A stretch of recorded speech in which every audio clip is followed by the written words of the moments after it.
Hey, today we're talking about the Kevin Hart Fiasco in Clubhouse, the right to twerk in True Kitchen and Cocktails, and Dave Chappelle versus the Dave Chappelle Show. Are you ready? Welcome to the Saymichael podcast.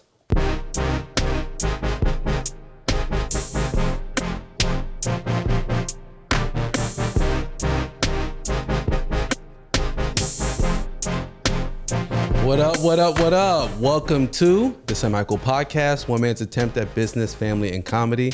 I am your humble and gracious host, Michael Aigbedion.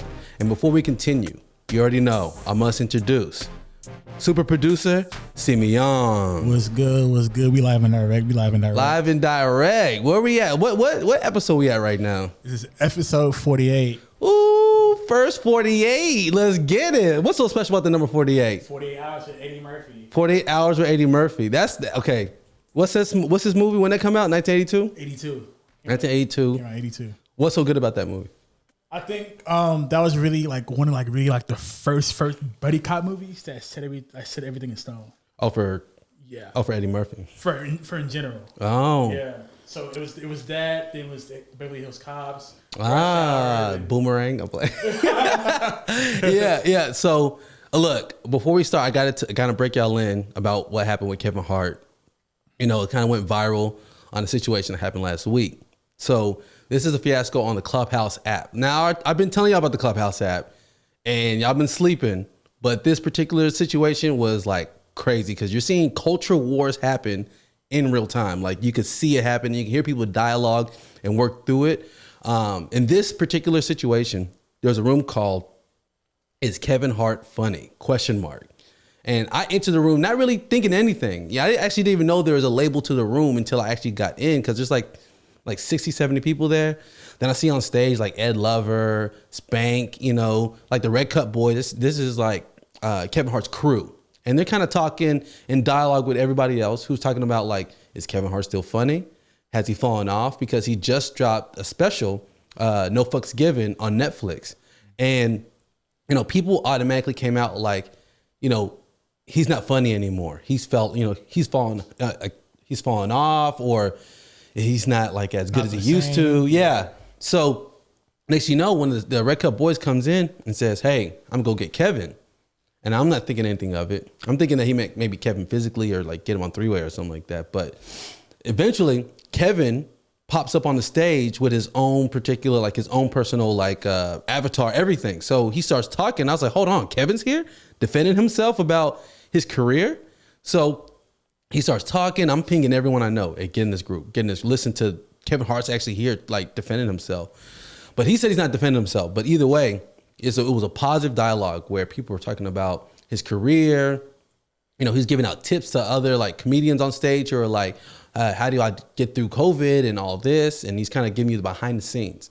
But see, the thing about it that you have to understand, that wasn't the original energy of the room. The original energy of the room was more about Kevin Hart falling off, and they were really saying it in a way of pride. But when Kevin Hart got there, next you know, everyone's over here praising, giving him pure positivity, lifting him up, and saying all these positive things about him and his career and his special. And one guy was like, no. The actual main host was like, no. We weren't saying that you weren't funny or that you weren't good or anything like that. We're just talking about how we like, you know, old you in a different way and like keeping it like that. So, you know, some women came in the room, kind of set the record straight about what the room was and what it turned into. And there's a nice young lady by the name of Adeola. Are you familiar with this? Yeah. She comes in the room and she's actually a Columbia grad. She's a writer. So, you know, smart girl. And she's, you know, kind of challenging him on why does Kevin Hart conflate? Like, Kevin, why do you conflate criticism with negativity? Because we aren't being negative. And then he used that as an example of another way that we bring down our own, as in black people always bring down black people in the community. Mm-hmm. And how, you know, we're being negative and all this. But really, I personally felt that he used, you know, saying that, you know, we use negativity as a source of entertainment as a way not to get people to be negative about him at all or to critique him versus, you know, just praising him. So she continues to like battle out with him about that because he said something in the room that was, to me, went left. He gave an example of Bill Cosby, that we brought down Bill Cosby. saying that he said that Hannibal Buress. Yeah, Hannibal Buress, because a black man comic said this joke about Bill Cosby, and it ended up going to it went extreme. Yeah, it went viral, and that's what caused a lot of investigations on Bill Cosby, and then that's what started the conversation. So he said that was another example of us black people bringing down our own community. And one thing immediately I heard, I was like, poor example. So such a terrible example. And so she was saying like, can you clarify that? And he said, let me break it down to you slowly. He said in a very condescending way, let me break it down to you slowly so you understand. And he doubled down and saying the same thing about, Cosby being taken down by his own community. But the thing I understood at that moment was that Cosby brought down Cosby, nobody else, and for someone to bring his crimes into light isn't the same as somebody just being negative and bringing down their own people. So it was just a terrible example, but for the fact that he doubled down, the conversation went completely left. And then I knew to stay off Clubhouse for the next 24 hours. Every room blew up about Kevin Hart. Every room was about let's unpack. But there was a lot to unpack about that because personally, look, I don't know Kevin Hart personally, so obviously I don't have any personal opinion about his character, but I do know that there is an accountability issue when it comes to being accountable for the things you say and for the things you do. And in this case, he wasn't accountable for his poor example. People around him, unless they're just yes man, should be able to tell him that was a bad example. So he could say, hey, look, my fault, bad example, let's move on. But we were kind of focusing more on the fact that of not really what he intended to say, but like what he actually said, and because he wasn't being very clear, he just left the room and then basically it went on fire. But we did learn a lot of things. We learned that Kevin Hart is a part owner of the Clubhouse app. I didn't know that. Yeah. He talked about we created. I don't know how much of a investor or how much of an owner he is, but he says we created this platform for us to get on here and to dialogue and have conversations and not to be negative and et cetera, et cetera. So the fact that we learned that he's an actual investor and owner of this app was interesting. It was very interesting to hear that.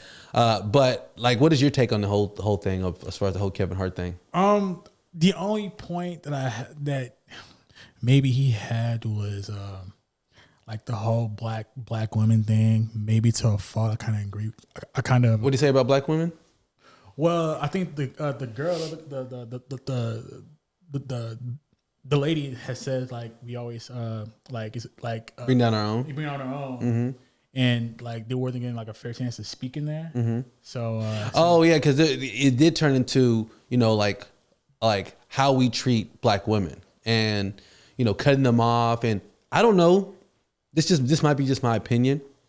There are some biases that I need to kind of like let go of, so I can help understand more of the woman or female side of it. Same. Because I'm not used to being cut off like that. But here's the thing, men, we cut each other off all the time. Yep. And we get aggressive with each other. And sometimes that particular masculine on masculine energy is different when it's masculine to feminine. And a woman is coming to you, in a way that how you come at other men. So then it becomes where there's like a confusion of how do you treat that? Yeah. Not because of who you are by gender, but the energy that you put out. Yeah. So when a woman treats a man like a man, it makes a man kind of take it to that level as he would treat another man. Yeah. Like I said, like I do agree. Like they were cutting like the women off and that, but like the whole dick riding comment, bro, that was too far. Yeah. She actually said that. Like, but see, that's what I felt like when she said, she can't really say anything because there's a bunch of dick riders in this room, and that's when Ed Lover went completely left. He was like, you wouldn't say that to me in the streets, and I'm like, bro, Ed Lover, like you're like, I don't know if it's like 50 or so. Yeah, he probably pushing. Yeah, and you're talking about like a 20-year-old girl. I'm like, calm down, bro. And he's just saying like, nah, you don't say that about men and this and that. And I was just like, this is just completely getting negative. And I get it, because especially when you're talking about conversations and you're in a group setting, you only have a certain amount of time to kind of get your explanation out before it goes left. Because in essence, we might be talking about one thing, but then now we're talking about our feelings, and you don't really want to talk about that, but you got to get that through so you can be respected in a way. And when she said that they're in a room being a bunch of dick riders, it was disrespectful. Yeah. It was very disrespectful. But it was funny because it was true. I thought it was true that the energy changed from talking about is Kevin Hart funny to let's champion and celebrate Kevin Hart, which wasn't the room. You know what I mean? Before he got in the room, they was like, he ain't funny no more. Yeah. Like, but as he got in the room, they're all like, oh yeah, we didn't say that. And I'm like, okay, and I get it. Sometimes the energy does change whenever the person's actually in the room. Yeah. So looking back at that, she did have a point though. Yeah, she had a point. Yeah. There was that. I felt that same energy all like the entire way. I'm like, look at these people pretending like Kevin Hart's the greatest when they were just on the other side of the, other side of the road with it. So I felt that was like, I don't know. I didn't know how to take that one. But again, my final thoughts on this is that, okay, Kevin Hart as a business person, he needs to understand, just like myself, when it comes to focusing, on things, that you can't put things out in the same level of quality like you used to, and you shouldn't take it personally, because he's trying to be a mogul worldwide on the business side, as far as, having all the producer credit, having his own studio, doing everything in-house. In essence, kind of like how Tyler Perry does it. But you can't worry about the ratings, which he's already, he defended. You can't worry about how people think of you. You just got to keep going, and that's how I look at it, is that you just can't take these things personal. And you have to understand that some things will suffer. Some quality will suffer until you get the hang of trying to like do all these different things that he's doing, which is being a business owner, being a mogul, being a comedian, being in because he's working in his business rather than working on his business. So he's like doing both. And during that growth period, there will be what you see now. But, hopefully he gets through all of that, because, we got some other culture wars going on, which is the right to twerk on the table. Mm-hmm. Okay. If you don't already know about this whole situation, we're here broadcasting in Dallas, Texas, and we house one of the newest black restaurants, to this area that's been super popular. You have to wait in line for a couple hours, or you have to, wait a few weeks, not maybe even a month ahead, just for reservations. Right. Yeah, and it's called True Cocktails. True Kitchen and Cocktails. Yeah. So with a K with the Cocktails, and this particular incident kind of was special to me because me and my wife, Bly, we just went there the week before. How was the service, by the way? Service wasn't good. Yeah, service wasn't good, which we explained. The service wasn't good.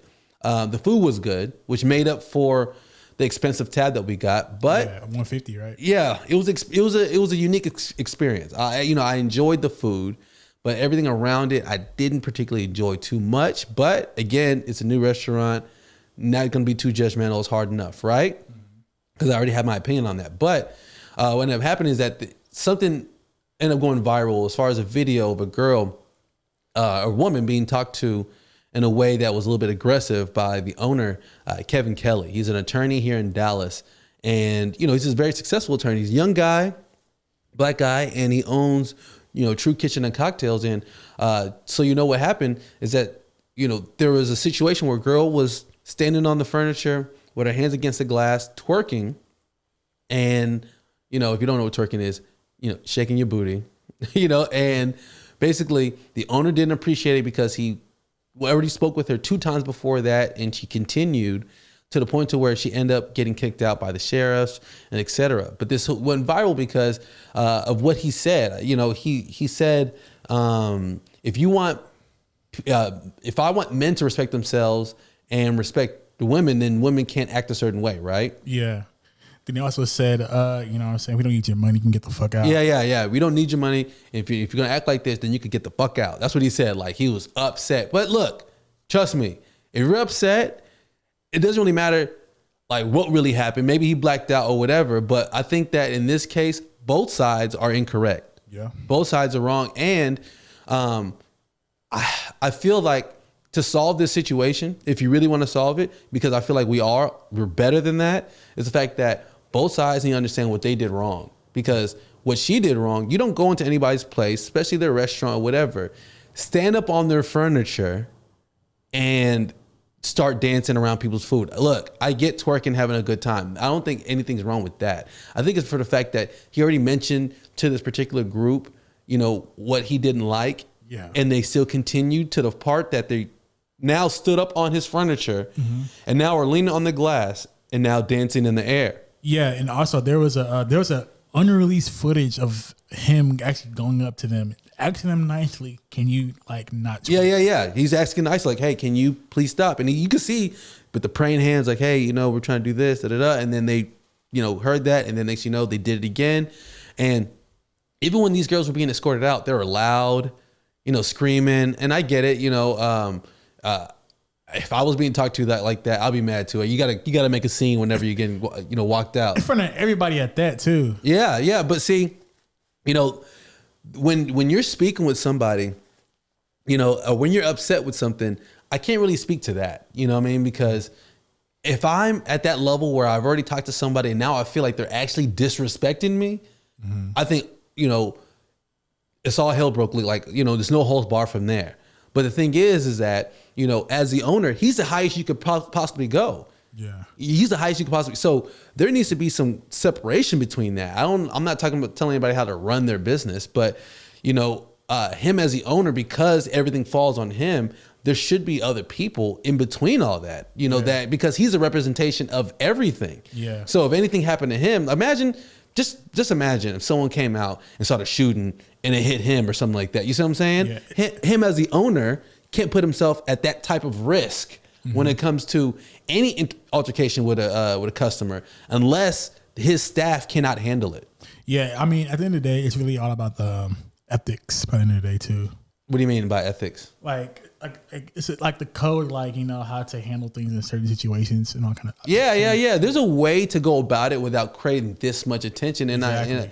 I feel like, again, you don't know this until after. So this is not to say that what he should have done or anything like that. It's to say that, based on what happened, we're all better than that. And that I feel like in this case, both had wrong, to do in this situation, and that both should apologize to each other. Yeah. Like I said, he did the right thing the wrong way. He could have asked the DJ, "Hey DJ, let's change up the vibes a little bit. Let's play some R&B, some high tempo like twerk music." Because hey, so when you play twerk music, when a room full of black women, we're looking in the system, hey, it's about to go down. So. You think that because that's because that happens every day in Atlanta. Yeah. It happens every day in Houston where people. But see, the thing about it, I don't think it's about the twerking part though. Mm-hmm. I think it's all about the respect of the furniture. Yeah, because human decency. Yeah, because if you go into a club, the first thing you do when you're in a section, stand on the couch. Exactly. Sit on the couch, on top of it. But because it's a restaurant setting, standing on the furniture isn't even an option. Yeah. Like when girls, if you see an example of girls twerking or just having a good time, they're doing it at their chair, at their table. But you're not going to see any climb on the table and start, like you see it on bars where girls get on the bars and start doing that because it's built for that. You see other girls on the bar. But if it's not a situation where that was like welcome and someone just got on the bar randomly while everyone's drinking, it would be like, hold on, what you doing? What you doing? I know you're having a good time, but not at my expense. So I feel like if that's not the nature of the room, or if that's not, because you got to read the room on that one. So if she didn't see that coming, that's on her. And I actually want to hear her side of it because, everyone's talking about his side, and actually he's winning in this case. Like, not only did he get free publicity, through TMZ, Shade Room, Ball Alert, the radio station. Yeah, like it's still, you still have to wait even longer now to get in line, because if you go to his page or if you go anywhere else, people are more support of him. Yeah. Than it is of the girl who was exactly twerking. So I think people understand him, like where he was coming from. They didn't understand, like so he didn't have to go to that extreme. Yeah, he didn't have to go to that. Like, that's what I'm saying. That's not me. I would not ever interact with my customer like that ever, even if they were wrong. I would have had either somebody in the middle, or I would have had them separate. Like, I would have separated them from the crowd, because in a moment like that, I guess he's maybe trying to come off as benevolent because he gave the speech. Daquan, turn off the music. And then he looked, and then he said the speech, and then it kind of got aggressive, and it made people uncomfortable. So I feel like in a situation like that, you want to take as much light off of that and put it on, like, the spotlight on something more positive, especially when trying to push positivity. So I feel like if someone comes at you disrespectful, and you giving them that disrespectful vibe back, I feel like now you both become the same, you know? So in this case, I do think that both should come together and just show that we're better than that. Just because I feel like it's better for the culture to understand that we can resolve things and move forward without having this type of negative energy and stigma in the air about something that's so positive, you know? Yeah, I agree. Yeah, I mean, I talked about Kevin Hart earlier because this leads into like something I have questions about, like Dave Chappelle. Did you watch the whole Dave Chappelle Unforgiven? You know what? I've been seeing it on Instagram and Twitter. I just never got around it. Well, luckily I'm here to break it down. Let's get it. So he dropped a 18-minute Unforgiven clip, which is, as he calls it, Unforgiven, on his Instagram. And what it was about was he told a story about how, you know, he, you know, started comedy at 14 and, you know, his experiences being like a innocent young child, and then his lessons of being an innocent young child and learning how people, you know, play other people. And, you know, one of the examples he gave was about, you know, like, you know, the 3-card Monty and you try to figure out which card is which. Mm-hmm. And he said he was sure, like he saw that the card was bent a little bit and he was sure that that was the card. And then when he put his money down to double, he hit the one that he was so confident about and noticed that was wrong. So he stood there for a couple, you know, for much longer. Then he realized that all the people, you know, joining in and hyping everybody up, those are the guy's friends. And then he was in on the joke, or not in on the joke, but in on the scheme. Mm-hmm. And then with that lesson, he learned that you don't come between a man and his money, because he screamed out, hey, all these people are in on it. And then some guy grabbed him, and that's what he learned. He says, oh, you're not ever supposed to come between a man and his money. Never. And he came and he built that story up into the final verdict, which is to boycott the Dave Chappelle Show, mainly because when he was a child, well, he signed this at 28, you know, he made a bad deal. And because he made a bad deal, giving him all the rights and perpetuity and everything of the Dave Chappelle Show, and now that he has become Dave Chappelle, now he's kind of like looking back and saying, this deal wasn't done right. And I did it because that is what is the nature and the environment of Hollywood. So therefore, they need to write this. And if they don't write it, I'm going to publicly flog and shame them until they make this situation right. Now it begs the question, what is right when it comes to contracts? I'll talk about that all the time. I actually been in a contract very similar to his, which I always wondered, like, what do you do when you're in a contract that was made or designed to take advantage of you? You know? And I feel like that's kind of the whole design to kill predator type situation, where you create a contract of someone who's unknowing, because Mace actually had the same situation with Diddy, where he wanted the rights to his own, I think his first few albums, but Diddy had it. And, you know, he feels that, you know, he should be able to pay Diddy $2 million when it's worth 10 times, 20 times more for that. Mm-hmm. But when you sign a bad deal, you make people make a bet. Think about it. Dave Chappelle might not have became Dave Chappelle, and there is nothing to argue about. Just like Mace, whenever Diddy signs that and takes the risk of paying into his future and all that, that could be a bet where Mace ends up being a flop like other artists, and it'll be a complete waste of money. So the way you pay for that is by having contracts where you take the majority, because you're going to take the loss, especially at the beginning. And then later on, as you mature or grow up or grow out of a contract, you could renew and kind of reset the terms. That's the goal. But the thing is that sometimes they take advantage of people who have no idea. And then they have lawyers and managers and everyone who's all in on the same type of thing.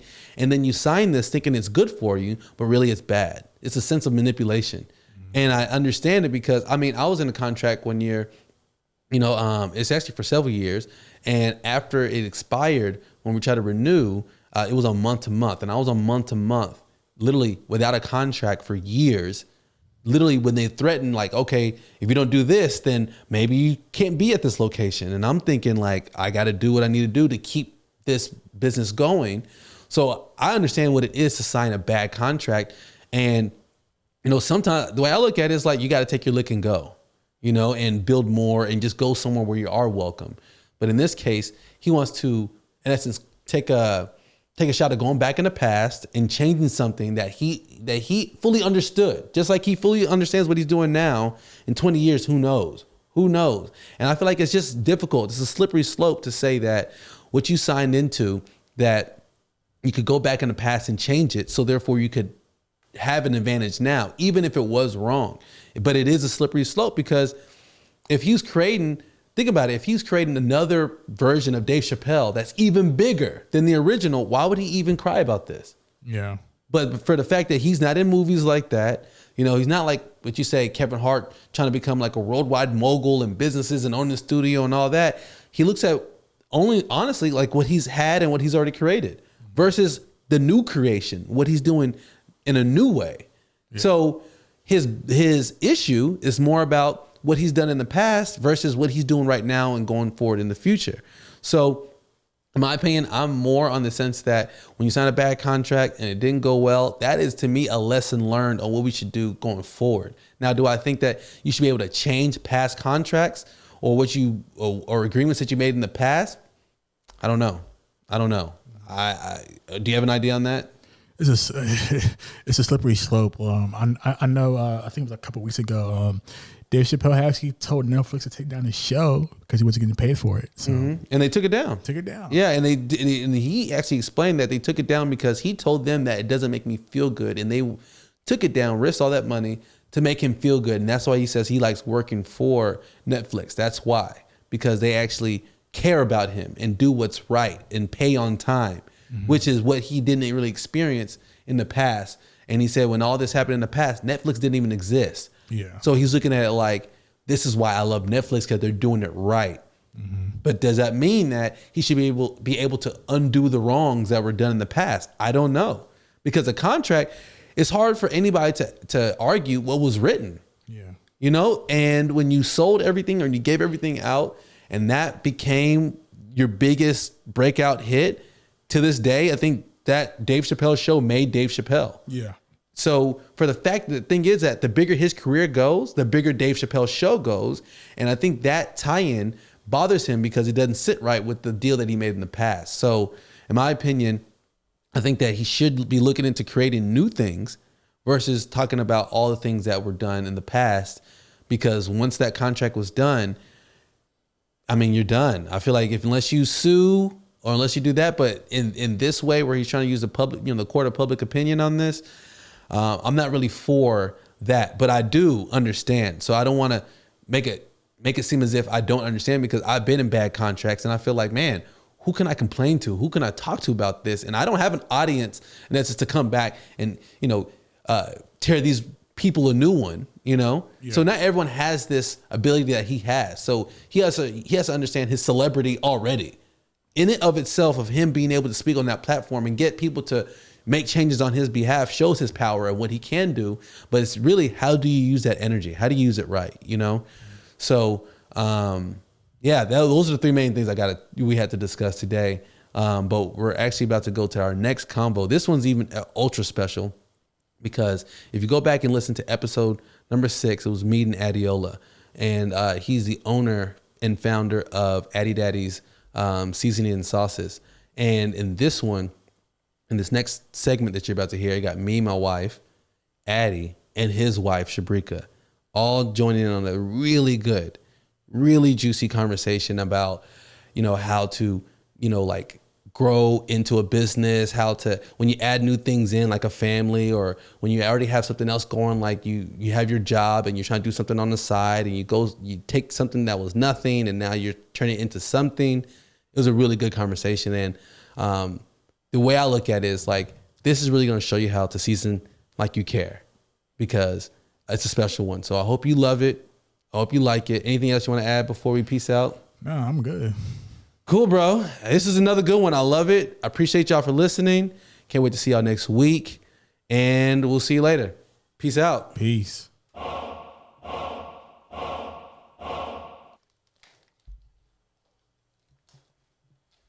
Hey. What's going on? How are you? I'm good. How are you? I'm great, actually. I'm even better because we got some guests. Okay. And the guests that we got are bringing the fire. Let me tell you, okay, look. Okay. For those who aren't listening, those who are listening, those who are watching, we got Addy and Shabreka. Oh, the masterminds behind Addy Daddy Seasoning. Okay. I mean, these are entrepreneurs. Okay. And they've been working before COVID, through COVID. I mean, are y'all ready? Oh yeah, We are. Okay, cool. So, right. welcome. How are y'all doing? Thank you. We're so excited to be here. Well, at least I am. Are you? yeah.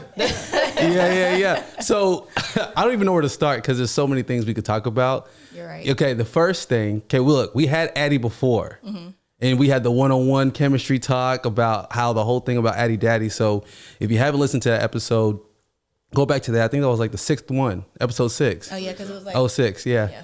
Y'all did it on purpose. Yeah. It wasn't on purpose though. Oh, it was just by chance. By chance, yeah. Yeah. And now we get the other half. So I'm excited because we get to like introduce to those like the behind the scenes about like Addy Daddy, like the dynamic of being married and working together. I mean, there's a lot there. So Whole lot. I want this to be at Shabreka first. All right. What was your introduction to the whole Addy Daddy seasoning situation? Pretty much Addy had the high blood pressure thing. And then I remember Thanksgiving, we were trying to make a turkey. And, he wants to make his own things all the time. So it was just like, I was like, go for it. He did it. It turned out good. And then he was like, babe, I think, I kind of want to play with some more seasonings and more creations. Then I'm a creative, so I was like, hey, go for it. I thought it was fun, to see him do it. So after that, he kept doing it. And then one day he was like, I think I want to sell this. Oh, okay. And so after that, I was like, okay, let's do it. Oh, yeah. So what people didn't know, what was at least in that podcast, is that y'all are partners on this, right? Yeah. So how did that work? How did y'all break down the partnership of like you, both of y'all in it? How did y'all break that down? Well, I mean, we're married. If we got divorced, you get 50 anyway. So. But you didn't. You look, you don't have to split it 50-50 with her, right? So what made you say, like, is it a 50-50 deal? Like, I don't. It is. It is. Oh, it is. Okay. So what made you decide? Okay, let me give her 50% based on what? I just look at marriage as 50-50, right? So might as well split it 50-50. And she has a different side to her. Yeah. That I don't have. I'm not that creative. I'm creative, but not to Very the extent- technical. Yeah, very, very technical. Yeah, like That's why I'm in Addy, finance, so. yeah, background of finance. So he's about formulas and numbers, and you're about colors and theory and Make all it that. look pretty. Yeah. All that kind of stuff. So you're in your role, you mostly do like what, the design and stuff like that, or So all like the labeling, all that kind of stuff I did. And like we picked the colors and like the shirts, the website. I mean, pretty much everything that's not making the seasoning. Although I help with that too. Yeah. But Oh, yeah, she does the social media. I had to tell him the other day I'm gonna have to teach him how to do social media because that ain't his thing. man, now you got me reevaluate. I'm like, maybe I need to give Bly 50% because she been here since the beginning. You know what I'm saying? You don't have to give me 50%. I'm taking it anyway. I'm taking it anyway. Look, I was in this. Okay, I always talk about I've been talking about the Clubhouse app, right? And yesterday, there's a young lady on there who asked a question about how is it that, like, I guess her spouse isn't supporting her going from her job into entrepreneurism. She's like, how do you get that? We're married. I want to communicate, but he's just not supportive. And I don't know what to do because he's a corporate worker. And then I'm trying to go from corporate, where she was. She did quit, but he's just not supporting her. She wasn't really specific, whether it be financial or whatever. But I thought y'all would be a good person to kind of give feedback on that. Like, there is a transition point. Y'all both have jobs, right? Yeah. And y'all do this on the side, and y'all have children. So you're looking at your time being super tight, communication being like priority number one. Was there a lot of communication that happened between y'all, like at the beginning, or was it that you were like supportive from the jump? Like, Well, I believe I was supportive from the jump, but I think we are really good at communicating, period. Like, we communicate about pretty much everything. So it was mostly just like, hey, I want to do this. And I was trying to be supportive and hey, like, do it. I thought it was like a cool idea. So nothing like really pulled me back. I mean, he gets, like, I pull him back on his ideas now, like, because I'm like, hey, we got to refocus and keep him focused. But ultimately, I was just, hey, I mean, you want to see your spouse do something that they love. And I actually told him this today, like, I'm really happy that he's doing this because a lot of people don't have that opportunity to, like, really jump into something that they love. You know, so, and I'm still trying to find my like whole jam, because like we have 24/9 artistry, which is what we started off doing photography, but that's like what I do for the design now. But I need to figure out like what I really want to do. And he's really supportive of that, but you know, I'm just really glad that he's in it now. It was like that with Bly. Yeah, you know? exactly. Yeah, she was working on different things, and just things weren't like sparking for her. It wasn't clicking, it wasn't sparking, and it was things that I thought I should be doing and other people thought I should be doing. So I fell into, okay, well, if I kind of have an interest in it and people see me as that person, maybe I should just dive into it. Let me try it. Yeah. And then I dived into it, and then it was just like, nah, I'm good. Yeah. It wasn't what I thought it would be. So now what I'm doing is completely different. Nothing I would have dreamed of, and nobody would have even Completely different, expected me to do it. So It looks great. It's beautiful. Yeah, but isn't that how it is? I was like a woman for just like a little second, so I can. Yeah, because isn't that how it is? Like when you started, like when people say like it'll come to you, just be patient. Yeah. I feel like that's a good example. Yeah, because exactly. we try to force something. True. Like okay, like maybe this should be my passion, or maybe this should be it. When you just be patient and let it come to you, right? As long as you ask for it, And I feel like that was a blessing, because it was something completely fresh and new. She's super, like everything about you came out in this. Yes. Super outdoorsy, event planning. I mean, creative, and it's crazy because everybody knows I love fashion. I love clothes, but this is like fashion, but in a different type of way. Everybody knows I love to throw a good party, and I love themes. This is themes, but in a different type of way, and I love outdoors. It's this so is reimagined. picnics. Like it's just different. Just something different, and I have fun doing it. Like I love doing it, but I would have never thought in a million years this is something that I would have been doing. Like, and then when I even came to you with the idea, I woke you up and was like, hey, I just had a dream, and like I'm really feeling this. Like, and you were like, okay, that's cool. Like, yeah, okay. Like one eye open. I'm like, what do you think of this name? He was like, okay, we'll talk about it. Because I had like a crazy name that didn't really. I mean, it made sense, but not really. But you were super supportive from the jump. that's what I do. That's what you do. And I think that's what's awesome. Like, I don't think I would still be going if she wasn't as supportive, and then having like family supportive of everything I'm doing. You guys, you know what I mean? Like, I think that stuff is like super, super important, because people tell you that entrepreneurship is hard. You're like,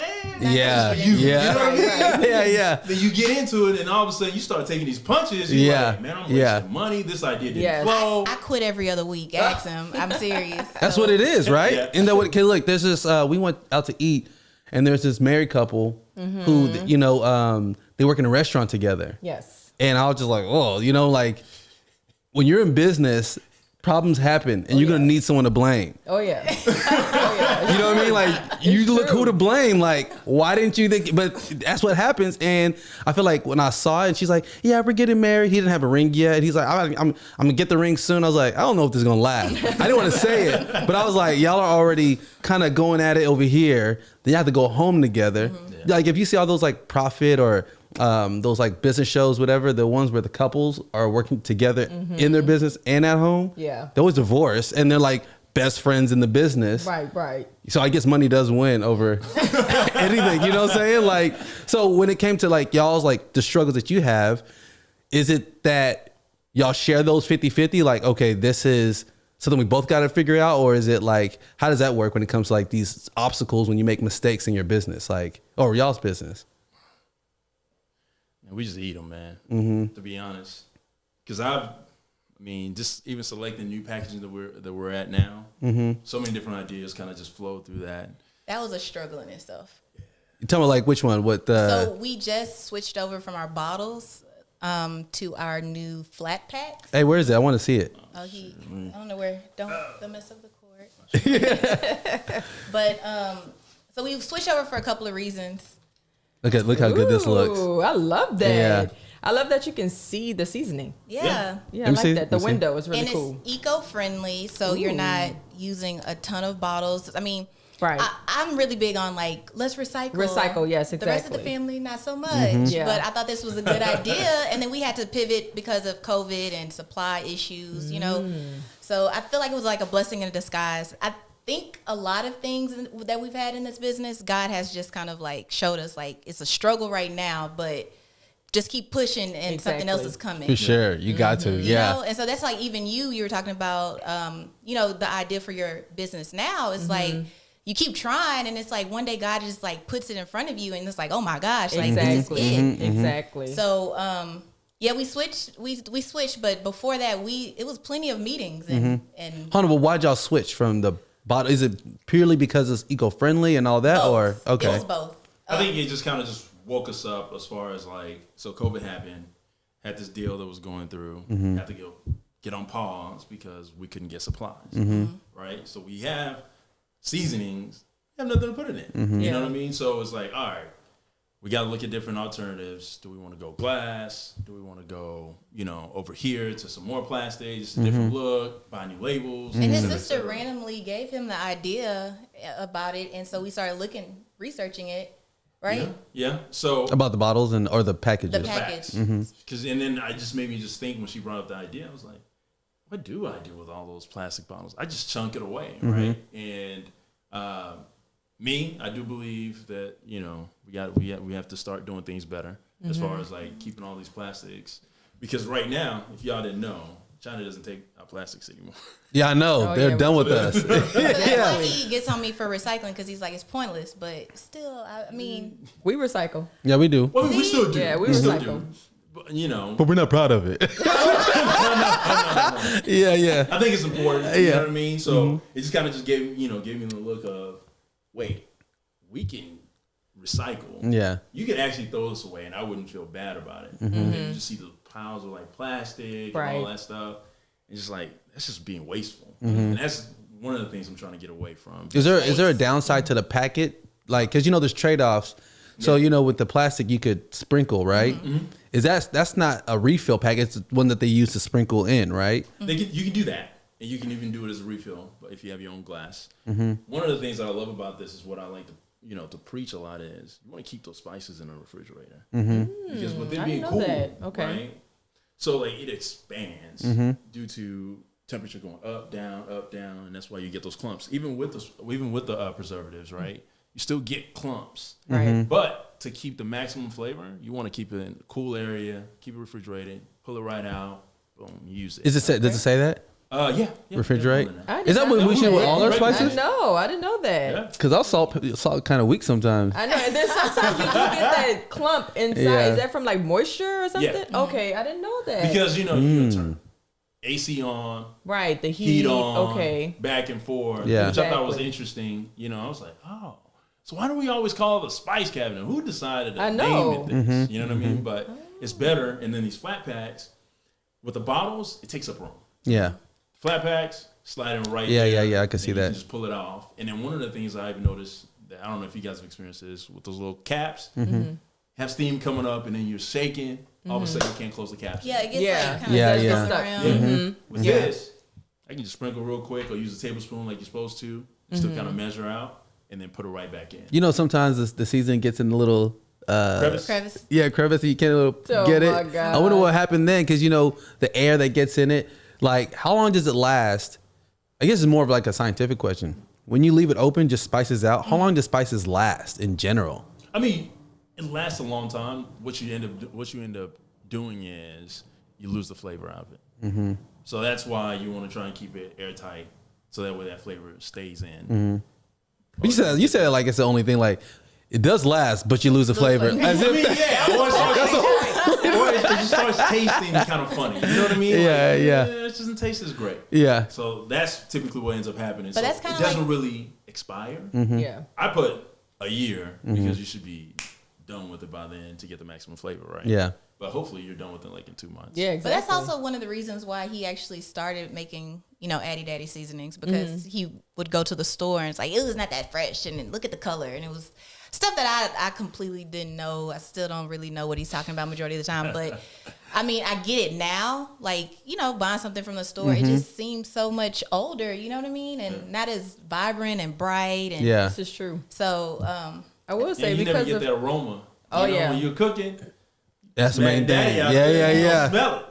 I will say, because of you guys, So everybody knows I'm a penny pincher. You know, I like to buy the off brands. You know, if it's 2 cents cheaper, I'm getting it. Yeah. So when it comes to seasoning, I'm a little bit more mindful, even when it comes to packaging. You know, I'm like, okay, if I need to go to the store to buy like salt or pepper, it's not going to be like the cheap brands. You know, I'm actually looking at it and saying, okay, let me look and see what's in it. You know, so I'm a little bit more mindful. I even asked you the other day, like, what was it, pink salt or whatever? Yeah, it was? yeah. Like, what's the difference? Himalaya salt and just regular table salt or whatever, you know. So I'm just trying to like be a little bit mindful of what we put into our bodies. A little more intentional, you know. A little bit more intentional, you know. So like the maca, you know. The maca root, did y'all get it? I haven't gotten it yet. Y'all have to. I'm a little scared, you know. Why? The fertility piece, man. Because it messes. So we talked about. It makes you stronger. You know, you don't. but you think it messes with fertility? No. Oh. It helps with it. Oh, so you if you're looking for another one, you know. Low key, man, for real. It helps with that. Yeah, but I look over anything. That's probably my best supplement. I love it so much. Yeah. Because again, it just makes things so clear. And when I know, Really? yeah, when I don't take it, I feel the difference. Like when I'm driving, I'm like, why are my thoughts so cloudy? I didn't take my maca root. Wow, I need some of that. Yeah. Yeah, it gives you a lot of energy too. It gives you a lot, like Clean even energy. Me, before I was just like rely on coffee. I'm like drinking 1 or 2 cups a day, and now I'm taking a maca root. Sometimes I don't even get coffee. Wow. Yeah, I don't even need it. And then when I wake up, I feel like awake and refreshed and ready to like get to work. Girl, Whereas I need before, that.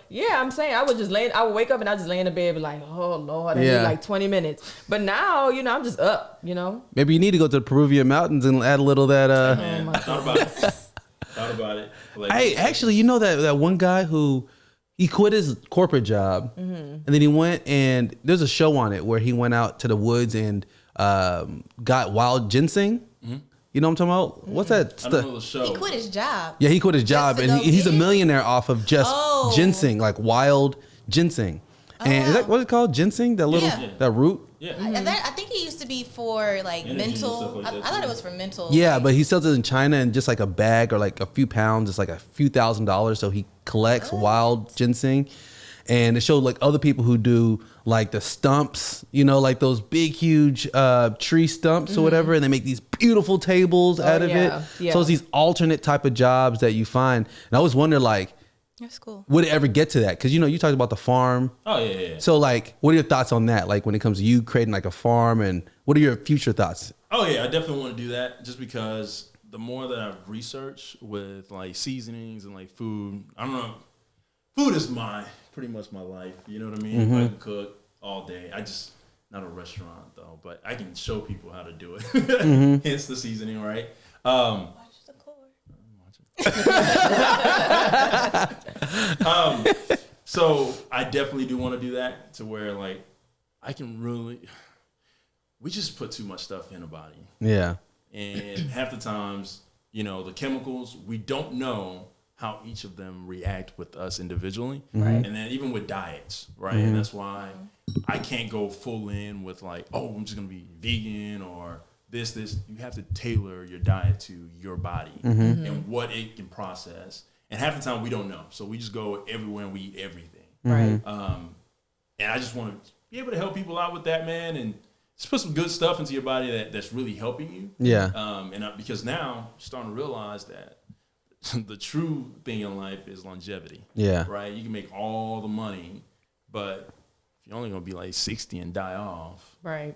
COVID really is bringing that to light. Yeah. You know, because like people think that COVID caused all these problems, but they really brought all the problems that we have to light. Exactly. As far as health issues, you know, there's a person on my Facebook I saw this morning, older guy. He's showing himself like, you know, really church driven, everything like that. Him in a mask and said, I've been in the hospital for the last 3 weeks off of COVID. And it didn't look like he took care of his health like that. So now I feel like it is important. You know, that even with the vaccine, they said the vaccine that it used to be like 75% of people want to take it.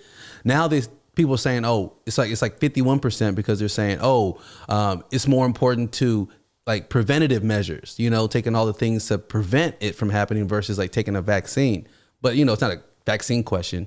but it's more in the sense of like how I see it, like what you're saying, like what do you put into your body? Are you taking, like, are you putting the good things in? Just like even with stuff you put into your mind, like I feel like a lot of these things are happening now, and you got to be more mindful. And I got to get better at when I talk about the business, right? I say like, okay, what do you want to do, right? But I need to get more into like a we situation.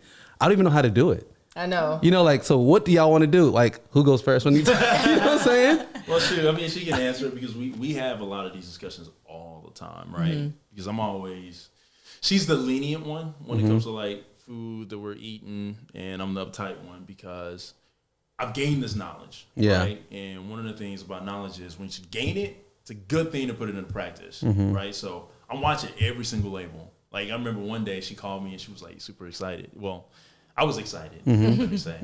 She was like, hey, there's this mouthwash, and I don't think I'm going to get it. I said, oh, why? Well, it has yellow, yellow 5, yellow 3, and all those, blue something. I was like, oh, so you read the label, Is that your love language, Eddie?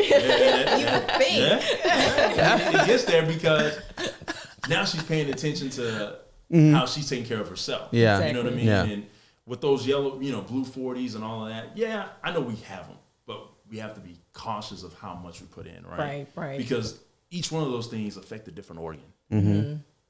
So imagine putting that in every single day when you're drinking sodas and when you're eating candy. And it's that's all in candy. Of stuff. Yeah. Even some stuff that you may think is healthy. Right. You know what I mean? Because it says on the bottom, but then you read the back of it and you're like, that's so true. Like, even when it comes to, like you say, candy. Like, I'm not big on candy, especially with the boys. I try Black my Forest hardest. gummies. Yeah, see, I try my hardest Love not them. to give it to him. My favorite. Now, this one is big on candy for himself. So because I got he a top loves 5 candy list. I mean, the boys are constantly eating candy.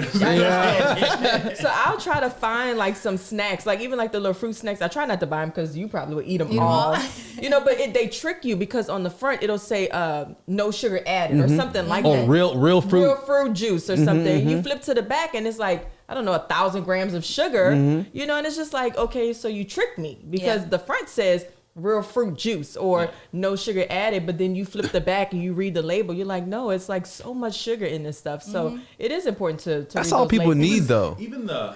So I watched this other guy, and he's big. He's a nutritionist, so he's like big into health, and he was breaking down like calories and stuff like that. And I found it weird because you'll see them on like seasoning packs, right? That 0 calories. Yeah.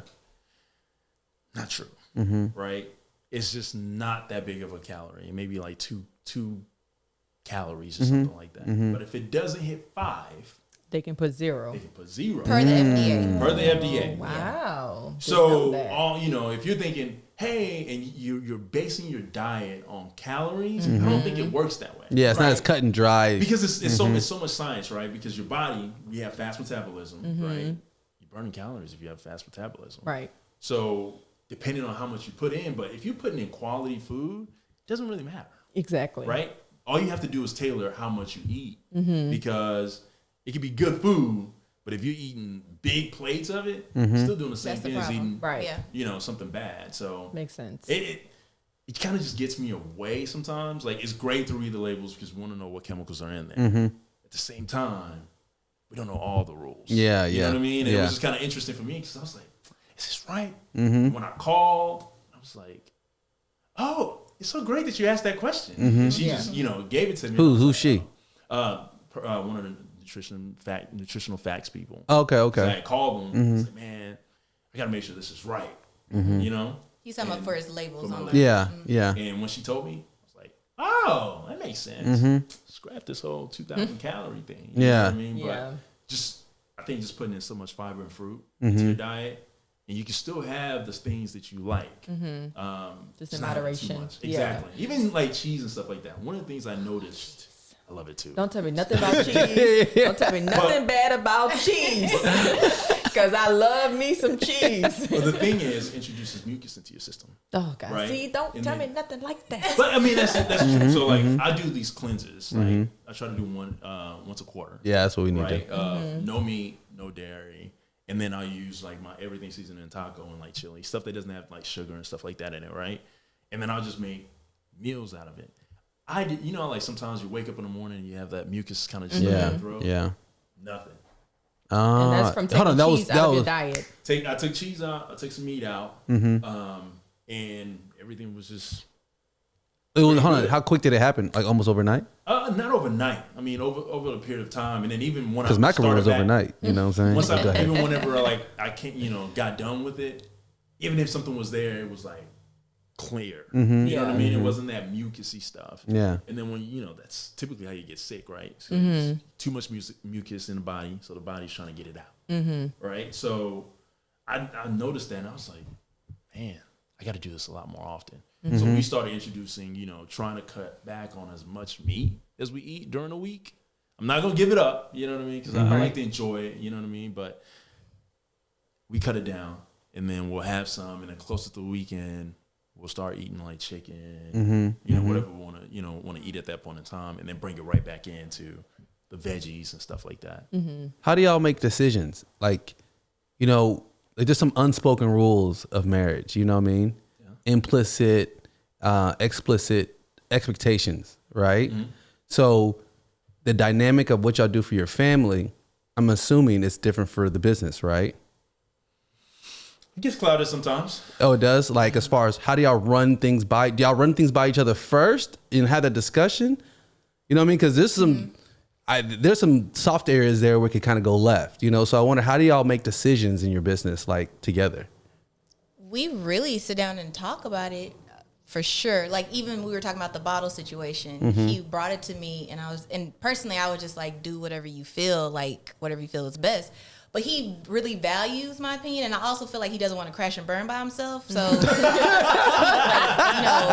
to know so he can be like, well, you suggested this. Yeah. So but we do. But I think that kind of goes back to our relationship period. Like when we make big purchases, or if we want to go do something, and it's not like we run everything by each other in the sense of like, oh, I got to check in with my husband. It's just like a respect thing. Right. So with us being partners with the business, it's like, I'm going to be respectful of you so you know what's going on, and vice versa, I guess. But how do y'all disagree though? You know what I mean? Like if, like we were talking earlier, like I don't know. Like I don't know if I should give my opinion or want y'all to talk about it first. It's like, is there a such thing in marriage as agree to disagree? Yes. For us, yes. Okay. So does that apply to what y'all do? Y'all's decision making? I'll let you answer that. Well, I mean, here's some examples, right? Yeah. Of challenges. She'll bring up an idea, and I personally feel that the idea should be thrown at other people that don't think like us, because we tend to think alike, right? So, for example, she may throw an idea. Next thing you know, I'm calling Mike. Say, hey, what do you think about this? And then I come back and I say, three other people. Yes. And then I come back and I say, hey, Mike said we should, I think Mike approved, he said, hey, good idea. Oh, so when I told you, those little things like, no, not necessarily. Don't take it that way. I listen. But we need to bounce it off people that don't think exactly like fresh us. Ears, fresh eyes. Exactly. Yeah. But she takes offense to it at times. And see, I think the same way too. I always, whenever we have a disagreement, I'm like, call your brother. Call somebody. I guess she's trying to win. Call somebody and see if they're going to agree with you or me. Yeah. I need to know. I need to know if we're on the same page. Because when we do have differences, we don't do the agree to disagree. We've tried it before and it just does not work, especially with our personality. Like we have to come to some type of understanding and we have to be on the same page. But when it does come to that point where we are like agreeing to disagree, I'm like, no, like we need to bring somebody else in. Like I need you to call somebody so we could figure this out, So, but how do y'all do it then? When you said y'all do disagree, so how's that work? I don't even understand. Most of the time we kind of work it out, or like he'll like he said he'll call somebody else, and it kind of just work. So so y'all bring a third party member, maybe something Most like of the that. time. But y'all do get to a point to where you're like, okay, let's move forward with this, even if y'all do agree, disagree. I'm kind of petty, so I'm gonna have an attitude. Like if he goes against what I wanted at first, that's cool, Yeah, like, yeah. Do what you want. My favorite thing is do what you want to do. I mean, whatever you think is best. Yeah. Right. I mean, because that's just I'm working on it. Yeah. But ultimately, I do think that we kind of find our way back to each other whenever we do have a agree to disagree. Yeah. Don't you think? I think so. Yeah, because we definitely talk through it. Yeah, Sometimes we be they- up all night to the early morning. Look, I got no patience I could wait as long as I need He to. can. My patience be a little shorter than yours. Yeah. But yeah, we definitely, we've had some times where the sun will be up and I'll be like, babe, I gotta go to work. Like, you want to continue this like later? And then I'll be at work and we on the phone. Like, I'm in the bathroom. We still talking about it. I mean, we were up all night, but it's like we just have to like get through it and we have to come to an understanding. But sometimes it does get to where I'm like, I just want to end it. And the way I want to end it is, can you call somebody and let them tell us like you wrong and I'm right? Like, you know, so that's the way I'm needing to work on as well, I guess. Yeah. So I would consider you the founder, right? And co-founder, right? So when it comes to the threatening of maybe leaving the business, has that ever? Oh yeah. I tell you, I quit every other week. But she can't. Yeah. And that's what he tells me all the time. You locked in. Like, you own this company. Like, this is your company. And so I will, like, being transparent, I typically say your company, your business, or, you know, and I still do it. I mean, because I know this is his passion. Like, he just is more invested, like, Then I you guess are. wholeheartedly than I am. But I am invested in it. I'm not saying I'm not, but it's just that his blood, sweat, It's tears, hit like everything yeah, I see what you're is saying. you Yeah. know, so he's always like like turning me around and saying, instead of saying my company, it's our company. And so I'm trying to get better at saying that, but it's hard sometimes because he, like you said, he is the founder. This is his purpose. I know God places on his heart for this to be his purpose in life. And I know it's like different avenues that is going to take him or whatever, but this is what he was made for, you know? And that's just, unfortunately, it's not me. Like, I don't like to cook. I don't. Right. When he tells me things, I'm like, ooh, that's cool. And when he makes me taste something, I'm like, ooh, that's good. But I can't tell you what's in the seasoning or anything like that. But yeah, I mean, he probably just did that because you're free labor, you know? No, You know what I'm let's saying? not go there. Let's not go there about the free labor. Oh my goodness. Because I show be on my laptop. I mean, I'm not getting paid for this. You know what's rush funny? me. What is funny? Whenever I have like issues like editing the podcast or doing anything like that, I usually mention it to Addy, but it's usually Shabreka who has the issues too. Right. Yeah. Right. And we are alike in that way on the creative side of it. And then y'all are alike when it comes to like decision making and like, so I feel like it is a lot of about personality and that y'all balance each other out because y'all had the yin and the yang before y'all started the business. Right. And I think you need that when you go into it. Like, how hard is it to find a partner in something that's really going to give you the truth, but then also support you? Exactly. You know what I mean? That's why I feel like some people struggle where they maybe got in a relationship for the wrong reasons. And then they're like, oh, he doesn't want to support me. Then you're thinking, to me, I'm thinking, why wouldn't you want to support somebody? Yeah. Right. But then there's sometimes where somebody wants to do something, you don't think it's a good idea, but you still have to be supportive. Exactly. You know, and that's the hard part because people think, oh, no, I'm just going to give it to them straight because that's how I see this business as insignificant or whack or this, you know? I do that with the other business. Which one? All right. Photography and design, 24/9. Look But at you his guys face. still practice it. You say you still take photos of, but the food instead. Yeah, you do it's more more of the like food. food photography Yeah. and graphics for like. Okay, hold on. Let's expound on this. So just so Yeah. we can understand. I need to know. 24/9 is what exactly? It's a photography and design company. That's what it initially started off as. But we started doing photography. I had Grayson, I think, right after or whatever. Oh, yeah. It wasn't working. It just, it was too much time, too much editing. It just didn't fit with our life. The photography part, pretty much. We still take pictures, like, occasionally. But it just kind of revamped whenever Addy Daddy came along. It was like, well, we need somebody to do the labels. We need somebody to do the website. We need somebody to do this. And it was like, oh, I can do that. I need somebody to edit videos. Like, I've taught myself so many different things. That's so, man, you're lucky, bro. I know. You're lucky if you have to pay out. 50%. Oh man, for real, for real. If you have to pay for that, look, the learning curve on just learning it and doing it in house versus like outsourcing it. I mean, you save thousands. Good job, bro. Yeah, continue. But no, that's what I mean. yeah, I mean, that's like my passion. I'm still trying to figure out like where I really want to take it right now. Aren't you like a math whiz? So yes, I saw that. Oh my God. I used to be a math teacher. I'm an art teacher now. I mean, ultimately my passion is art. I majored in art. I got a minor eventually in it. So I teach art by day. And then, yeah. Is it like a geometric how you see art because you're so good at math? I do. And I see things in proportions. Yeah. And I see a lot of numbers and measurements and stuff. It's really, So you look really at, yeah. So you look about like if something's like top heavy or two, you look at balance in that. I do. Ah. So yeah, that's even another. I She need a teach razor on all that of one, that, and man. I teach it, and I was telling him, I was like, I'm really big on like with my students, I make them take photos for references, and I'm always like, you got to crop it, you need overlapping, and I'm like, I know they're probably looking at me like, girl, just take this picture how it is, but I just see things different. So, you know. I wonder where that goes, because so the 24/9 is that more of like on pause or just a?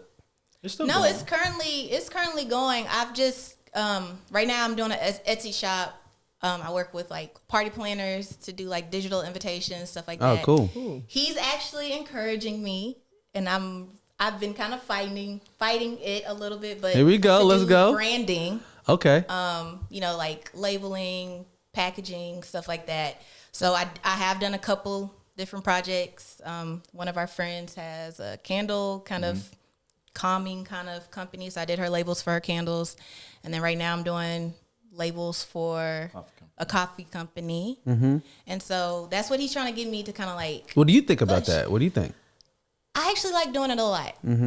It's just I didn't see it for myself. Right. Yeah. You know, so and I will say this, I'm working full time, and then I'm a mommy to like two toddlers, and then I'm trying to be supportive of, you know, him. So it's just a lot to like really try to focus and hone in on. Do you get guilty? Do you hold yourself? You get really guilty?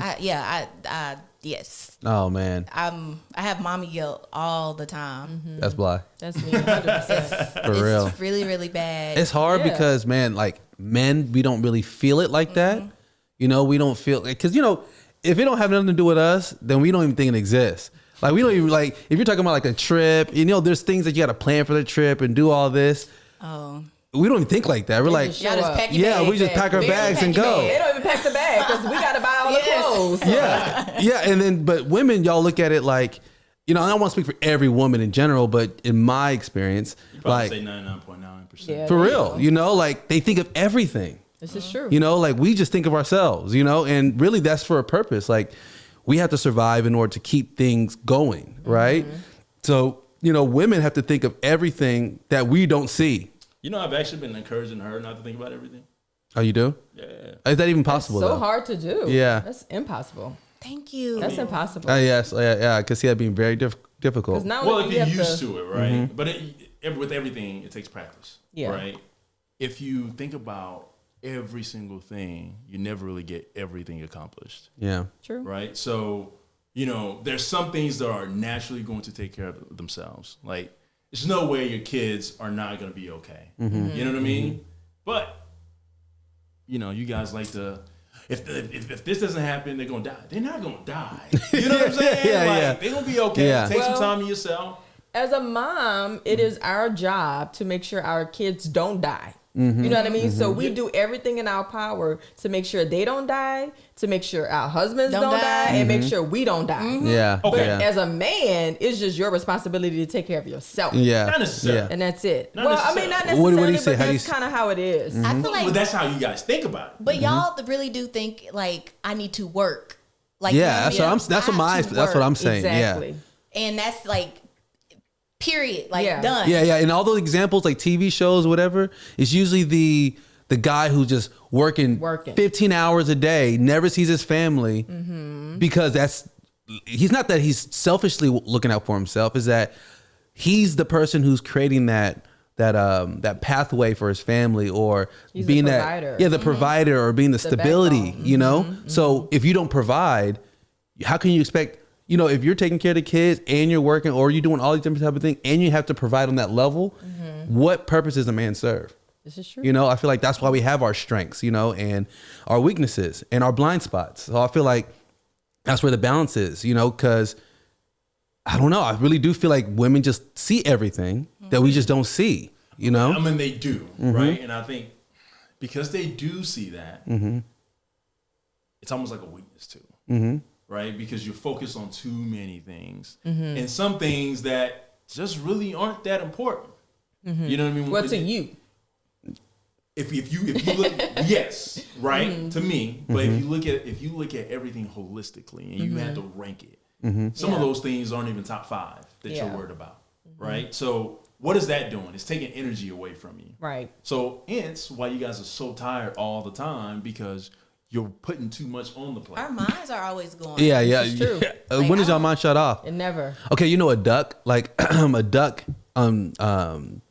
because it has to watch all its ducklings, it never actually sleeps. It said for the life of, you know, when they have children, they never sleep. So they have to turn one side of their brain off while the other one's awake. And then when they get up, they turn the other one off. And that's how they, in essence, sleep, because everyone's trying to get at their ducklings, right?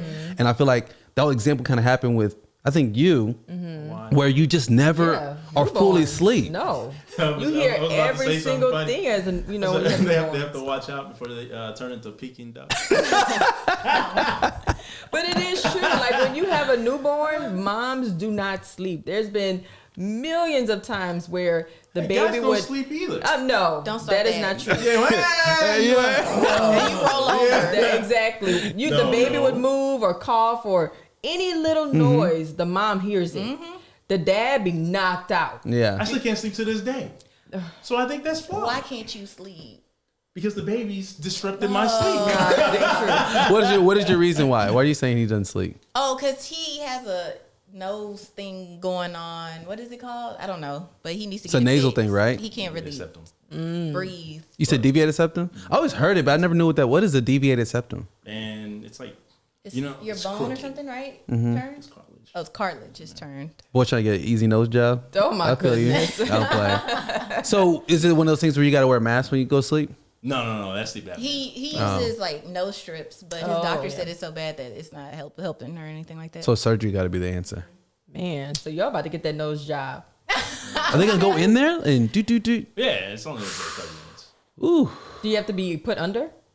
Yeah. Yeah, you So I got hate to to. pay for it, to be honest with you. You heard about those patients who were there in surgery and they wake up They during wake up. surgery? Oh no. That would be something that he would do. I Yeah. feel like that would be me too. For And I real? can just feel the entire thing, and you can't say anything, you can't move, you just paralyzed, laying but you there. can feel every single thing. I know that would be me. You know- That's, C-section. Well, I mean, But you're numb, but- so you don't feel that, right? Huh? Oh, I mean, you don't feel the pain. you just feel the pressure. Oh, girl, yes. And I think it's the same thing with the epidural. You get the epidural, and you don't feel the pain. You just feel the pressure. The stuff of y'all having a go baby. through. I know, man. See, that's If why we a deserve man had lot to of go through credit. that, Oh, no, you guys get all the flowers. y'all get No. all the You credit get all though. the I need flowers every day. You know what I'm saying? I need flowers and chocolate every day. Because we women, we go through a lot. Chocolate.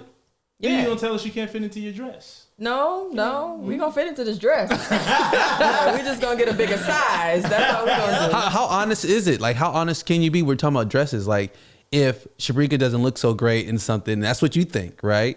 Do you say, "Oh, you look beautiful," or do you like, "Man, you look trash"? What do you tell her? Well, how honest are you? He's pretty honest. I think the first wave is oh, okay, babe, it's like I'll be complaining. Yeah, yeah. And then he'll be like, oh, just get in the gym. You good. Oh. It'll be okay. no. And then the next one is like, yeah, babe, that belly, that tummy, I get it. You probably want to. I think you're the enemy in this one. So it's more you who is more honest hour, right? You like to know be- Addy. You Yeah. know he's honest. Yeah. I feel like I'd be a bad friend if I wasn't. Yeah. Yeah. You know what I mean? Like, I like how you phrase it, friend. yeah. Yeah. Because I mean, at the end of the day, we are really just friends, right? When we look at it, I think sometimes we put those titles, we hold it too high, Yeah. and we're not as real with ourselves of why we're even together, Yeah. right? Kind of like the situation you were talking about, that he wasn't that supportive. Like, what friend wouldn't be really supportive? Yeah, of I agree. You trying to do something that you like or that you see a future in. I just don't see that. You know what I mean? So I hold that a lot higher than, oh, that's my wife, my fiance. We don't even really throw wife and all that around this much. But I don't know. You just have to be real. Yeah. You know what I mean? Because then if I can't be honest with you, then what are we doing? Right, exactly. Yeah, but then some people say you got to play the game to win. You know what I mean? What are we going to win? Her favor, right? Like if she needs a boost of confidence, right? If she's like, oh man, like I don't like how I look in this, and you're like, you can wear a trash bag, you look good. That's fake. You know what? Let's go. You know, that's part of the game, right? In reality, she doesn't feel like that, right? So for us, sometimes you guys look good, but you say, I just look fat and ugly, and I'm like, she tripping over. You know what I mean? Like she's straight. But you could be like, yeah, you kind of look fat and ugly. No, I wouldn't say that. Okay. But some of that stuff is just kind of like, I like to bring things into perspective, right? Especially understanding that over time, women change. You know what I mean? And it's, after pushing out babies, come on, you can't really put yourself in I'm 21 again with these abs. It just doesn't work like that. Exactly. You know what I mean? So like the body had to change in order to bring life into the world. So for me, I'm real about that, to not put unrealistic expectations out there. Right. Be like, oh, you got to be like, Megan Thee Stallion or something. Yeah. That's not reality. Yeah. And then when do you have time to go work out and do all those things when you have this much on your plate? So for me, it's just kind of like, all right, if you want to get to, a certain level that you feel comfortable with, just work for it.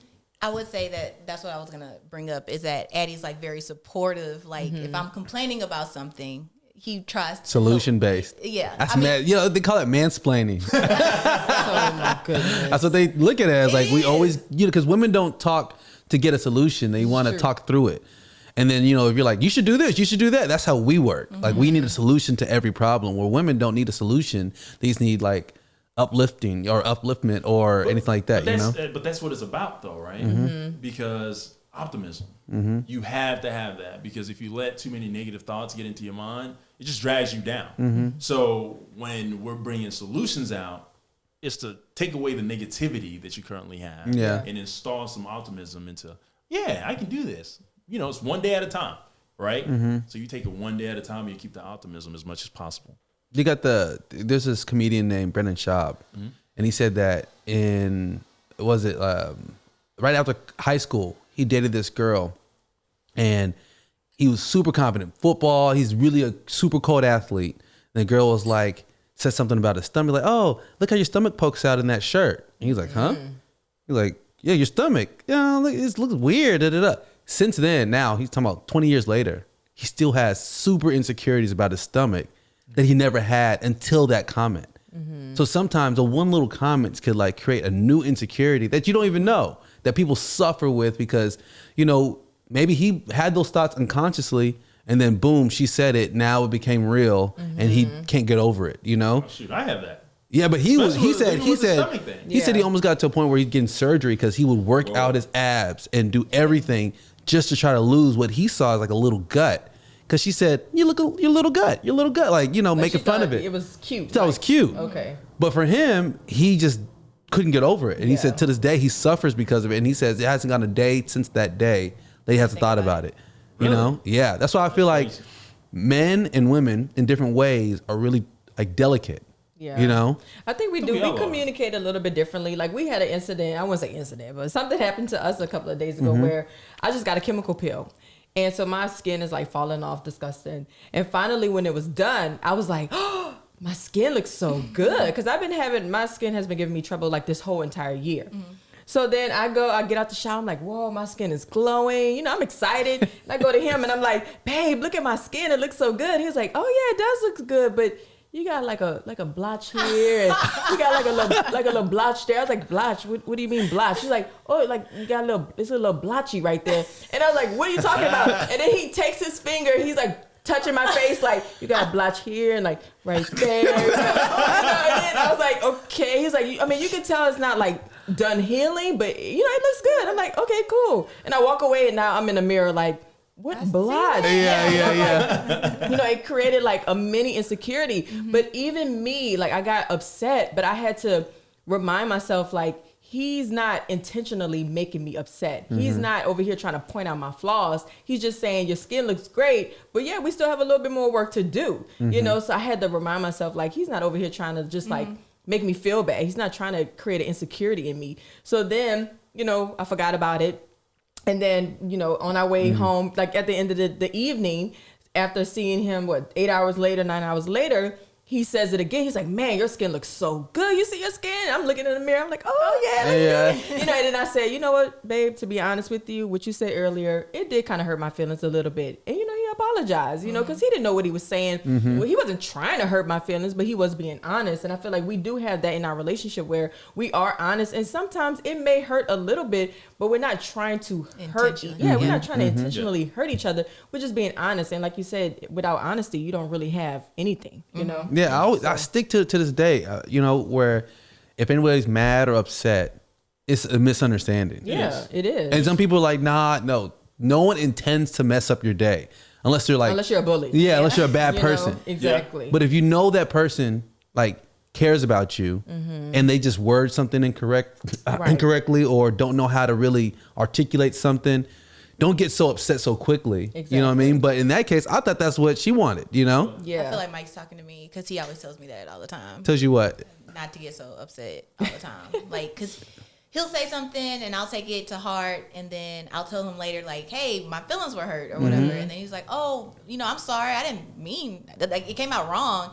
And I tell him all the time, like, I keep telling you these things, like, at least try. But he really genuinely isn't trying to hurt my feelings. It's just, he's very blunt. He just, whatever comes at the top of his head, he's going to push out. Right. I've been working on that. You got to have a little filter, too. You know, I've been working on it. Yeah, because women, we're a little sensitive. We're going to take it the wrong way. Now. I mean, not just women. Yeah, for real. Men are sensitive as well. And especially me, I could be a little harsh with my tongue, too. Sometimes I say stuff and, you know, you're like, that doesn't make me feel good. And I'm like, you know what? I was joking. I didn't really mean to hurt your feeling, you know, and sometimes I do joke and it's not funny to you. You know, it's not funny to him and he does take it to heart and vice versa. So I think we just have to have like a little filter and just kind of be mindful of what we're saying.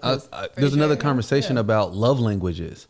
Yeah. And I don't know my love language. Right, exactly. But I guess y'all don't take the test?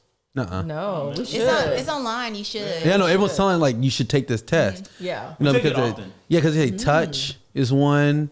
Then Service, gifts, affection. Oh, well, I guess that would be touch and affection. There's like 5 of them. I can't think of. What are your love languages? It flips depending on what the season is. Oh wow! See, I think that's true because I feel like mine changes too. Sometimes I could be extremely affectionate. Sometimes I love the gifts. Sometimes it's just words of affirmation. Sorry. Yeah. Oh yeah. What are yours? Oh, what are yours? Is not words of affirmation. I know that for a fact because I'll say something to him. He's like, "That's not what I'm trying to hear. Like that doesn't work for me." You know. So I know that for a fact. That's not yours at all. Yeah. You know. For me, I mean, I think mine is more like an act of service. Like I love when you clean a house or do the dishes. That's a major you know, when one. I walk in and the bed is made and the living room is all straight and the toys put away, I'm like, oh, okay. You know, I like that. And then I also like gifts, but I'm not, I like flowers and chocolate and candles is my thing. That's all I want for birthday, Christmas. That's all I want. Oh, I bought you a candle for your birthday. See, that's all I need, and he knows that. So I like, little things of that. Words of affirmation. It's okay. I mean, you can tell me I'm cute, but if I'm not feeling it, if I'm not feeling cute, you can tell me whatever. You can tell me whatever, and it's not gonna work, And I feel like you're the same way too. Like if you're not feeling like handsome, or you're not feeling confident, and I'm like, babe, you look great. You're like, blah, that's not really working for me. I know. She's like, man, look at you, your skin popping, your beard. I was like, yeah, but I'm a loser. So it don't work like that. But what is your main usually? My main one is active service. So like same thing. Forever. Even when I was like a teenager, my mom could wash my laundry, whatever, and I would be like, she loves me. Like, she really cares. Yeah. The other day, I actually posted on Instagram because I was just so like thankful. Like I saw that. The boys like came home from school and he was like, oh, go upstairs. I know you got work to do. He gave them a bath. He fed them. That's what I'm talking about, Addy. I love that. That's what I'm saying. I feel that. He was trying to get me to get some work done. Exactly. Whatever. Strategy. Okay. But yeah, the next morning he made them breakfast, packed the car. And you know what that shows? That just made my day. You know what that shows? It shows that he can play the game. Oh, yeah. What game? That's part of the game. That is part of the game. That's part of the game. That and I is. feel like you got to play the game. You don't have to be disingenuous and like be sloppy. You know what I mean? Right. But stuff like that. I mean, look, sometimes I feel like she should throw me like a party when I do the dishes. You know, because I wait for her to notice. And then I'm like, and she don't say nothing. And then when I don't notice, he is so upset. I don't get so upset. Yours sounds like praise. I think It probably is praise. Is that one? Is that a love language? I think it is praise. Yeah. Was that affirmation? Yeah. Oh, Okay, well maybe. Yeah, because I was starved of it, you know, with my parents. Yeah, anything that I did good, they're like, not good enough. I was like, and then they'll praise Kevin. Oh my goodness. goodness. They always get upset with Marlene. So Yeah, but I know there is times where you know, like say for instance, he cuts his hair or shaves his beard or something changes that he does, and he's like extremely proud of it. If I don't notice right off the bat, you gonna hear it. Yeah, I know. I'd be he's like, Bly, look, and she like, what? I was like, look. She's like, what? I was like, new contacts. And she's like, oh my. I was like, what? Oh my good. And then let the tables be turned. I'm like, oh, you know, I'm walking around with my new hairstyle. He don't say anything, you know, and I'm like, you ain't noticed my hair was done like all day, you know. So I think I noticed this thing. Those little things. I'm bad about that. You do. Oh, for real? Oh, yeah, I'm bad about that. Okay, how does it work with your children? Like, do they give you words of affirmation? Do they like? How do they? How's that work? They give her more than. Oh yeah. That's how it works. It's Because true. Idol gives a Yes. lot, like a lot of praise. They yeah. notice everything, especially Kenzo. Like he'll notice when I change my nail color. He'll notice when both of them. They'll notice when my hair's long. You know, when I got my clip-ins in. They notice everything. My lipstick, anything. They just notice it. And they're like, "Mommy, you look so beautiful." Yeah, they do it all the time. That's a Grace little and boy game. thing, right? It is. No, that dude, he had some game early. For real? What? Yes. It could Mom, be. you're beautiful. Ah, He means yeah. it. I think they mean it. And Yeah. then right after, can I watch Spider-Man? See? You know what I'm saying? Well, he learned in the game early because sometimes us women, we need to hear that. You know what I mean? And it's the boys, you know, they say it all the time, constantly. Oh, mommy, you're the best. You're my best friend. I love you. You know, they say it all the time, but sometimes we want to hear that from our partner too. And I'm sure you guys want to hear that as well. So, Yeah. yeah. I always wonder what that with like the boys. Like y'all have two boys. Were the ages so everyone knows? Grayson is 4 and Gavin is 2. Okay, how does them, because they've been to some of your videos and advertisements and how does that work for them transitioning into your business? Like They want to do everything. free labor. Continue. No. 12. Yeah, 12. Okay. Write it off. Yeah. So how does it work with your children in the whole Addy Daddy situation? I mean, is it they're learning just off of osmosis, just being around, or do you incorporate and show them things? They're learning just being around. Yeah. For the most I part. think so. You know, like he was helping me pull labels the other day. I got it. I'm like, Oh, that's great. Yeah. But, you know, it's kind of one of the things that you want to show the kids. And I've realized that other ethnicities, they're intentional about doing it. Yeah. We met a lady this past weekend at the farmer's market. The dad set up the candle and soap business just for the kids. It's theirs, but they have to work it. Yeah. It was just to teach them like where money comes from. Yeah. Like you can't just want a Game Boy or whatever. What do they call them now? Switches or whatever. Yeah. Like you have to work for it. Like and then you have to reinvest into the business. Like you can't just use all the money for a profit. So I thought that was really cool. It is. That's why I feel like Dame Dash be capping sometimes. Because, you know, he talks about how he set his children up with this, that to do business. But then remember they had the reality show? And he's over here about to beat up his kids because they're spoiled and do all this. You know, like I think that's the biggest danger, that if you don't show your kids how to earn money, you know, versus like, because you can show them what money is and how to count it and do all that, but actually how to earn it and lose it and earn it again and earn it back, you know, like I think that's like crucial. But I mean, you're a super math person. You're like in finance, so I feel like they're not gonna have trouble in the money area. I hope not. Right now, he keeps thinking that we could buy everything. I mean, because they think Every 2 seconds. they look at you as rich. Like Exactly. look at our life. I don't even know if he looks. I don't even know if he looks at it like that. This is because he's been able to eat certain things. Yeah. Right. That I don't know. Not every kid his age is eating. Right. To be requesting, I want salmon at this time, or I want this. I don't really want to eat that. I want to eat something like restaurantish. And I'm looking at him like, he got a palate like that? But that's Addy's fault. Like, I mean, that's good. It's his fault because, I mean, food is his guilty pleasure. Like, our budget, if we go over our budget, it's because of the food. It's not because we're like buying expensive shoes and bags and, you know, a new car. It's because of the food. Because he wants, like, I can't send him grocery shopping for like the week because he's going to come back for a meal for a day. You know what I mean? So, I mean, that's some lobster sometimes, you know? For real. That's so, fire. I mean, that's just how it's like by default. It's not like we intentionally, we're making lamb chops for you tonight. Like that's, although he does, but you know what I mean? It's just because that's what he likes and it's part of the business too and stuff like that. So you don't even have to cook. I don't. So what's the percentage? What's the percentage? What's the percentage? Like 90-10 over here. Is that what it is? Yeah, you can say Man, that's good though. I know. I wish. I'm over here like We're about struggling 50-50? with meals. I'll play. It's 90-10 over here. It's Yeah. flip. You know? That's why women got to get their Deuce Mad Daddy seasoning, man. Yeah, for real. Yeah, because a lot of my friends, they've started, you know, they've been using it, and they like it. How's your Black Friday go? Tell us about that. It's pretty good. Hold on. Tell us what you were doing for your Black Friday deal and how'd it go. We're doing bundle deals where you get free shipping, and then we have this new app now on the website to where you can select and make your own bundle. You want. Yeah, you can make your own. I love It's like a mix and match. Yeah. That's and then, cool. Free shipping for that. Free shipping. Why is that important? Because that's what everybody wants now. Man, People that's like so true. free shipping. Yes, that's so true. Shipping costs are so high. So you eat that up in the price of what you put into it, right?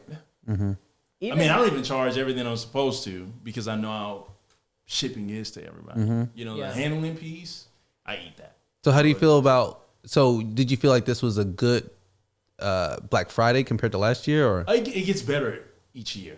I think it's way better than last year. Yeah. Okay, what's the difference? Like, what happened? What did you learn last year? And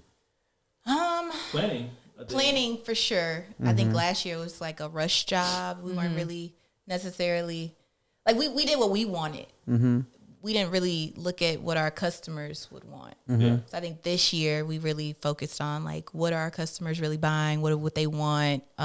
Free shipping was options. So I think that was a really big change. Also, emails. We didn't do emails, I don't think, last year. If we did, we may have done one, but hold on, why? So Why? Hold on, tell me. emails. Why are emails important and what's happening? I don't know if it is now. Okay. Just for the simple fact that like with Black Friday, and I think it's losing its muster because there was a thrill about Black Friday. like you could only buy on Black Friday. Yeah. Right. Do it. Now they're doing it like months, weeks. Yeah. You know? They started off before Thanksgiving. They You did. know what I mean? Yeah. So naturally, as human beings, there's nothing special about it Exactly. to make you invested in it, right? Yeah. Then again, you have the emails. You're getting them every 2 seconds.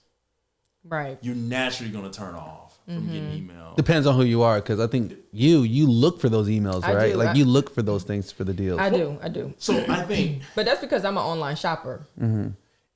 so with that, and I was just actually thinking about it this morning, gotta find a different way to reach our audience because sometimes you get lost in the sauce, even if you have great things for your clients. It'll go straight into spam because so many people are sending it.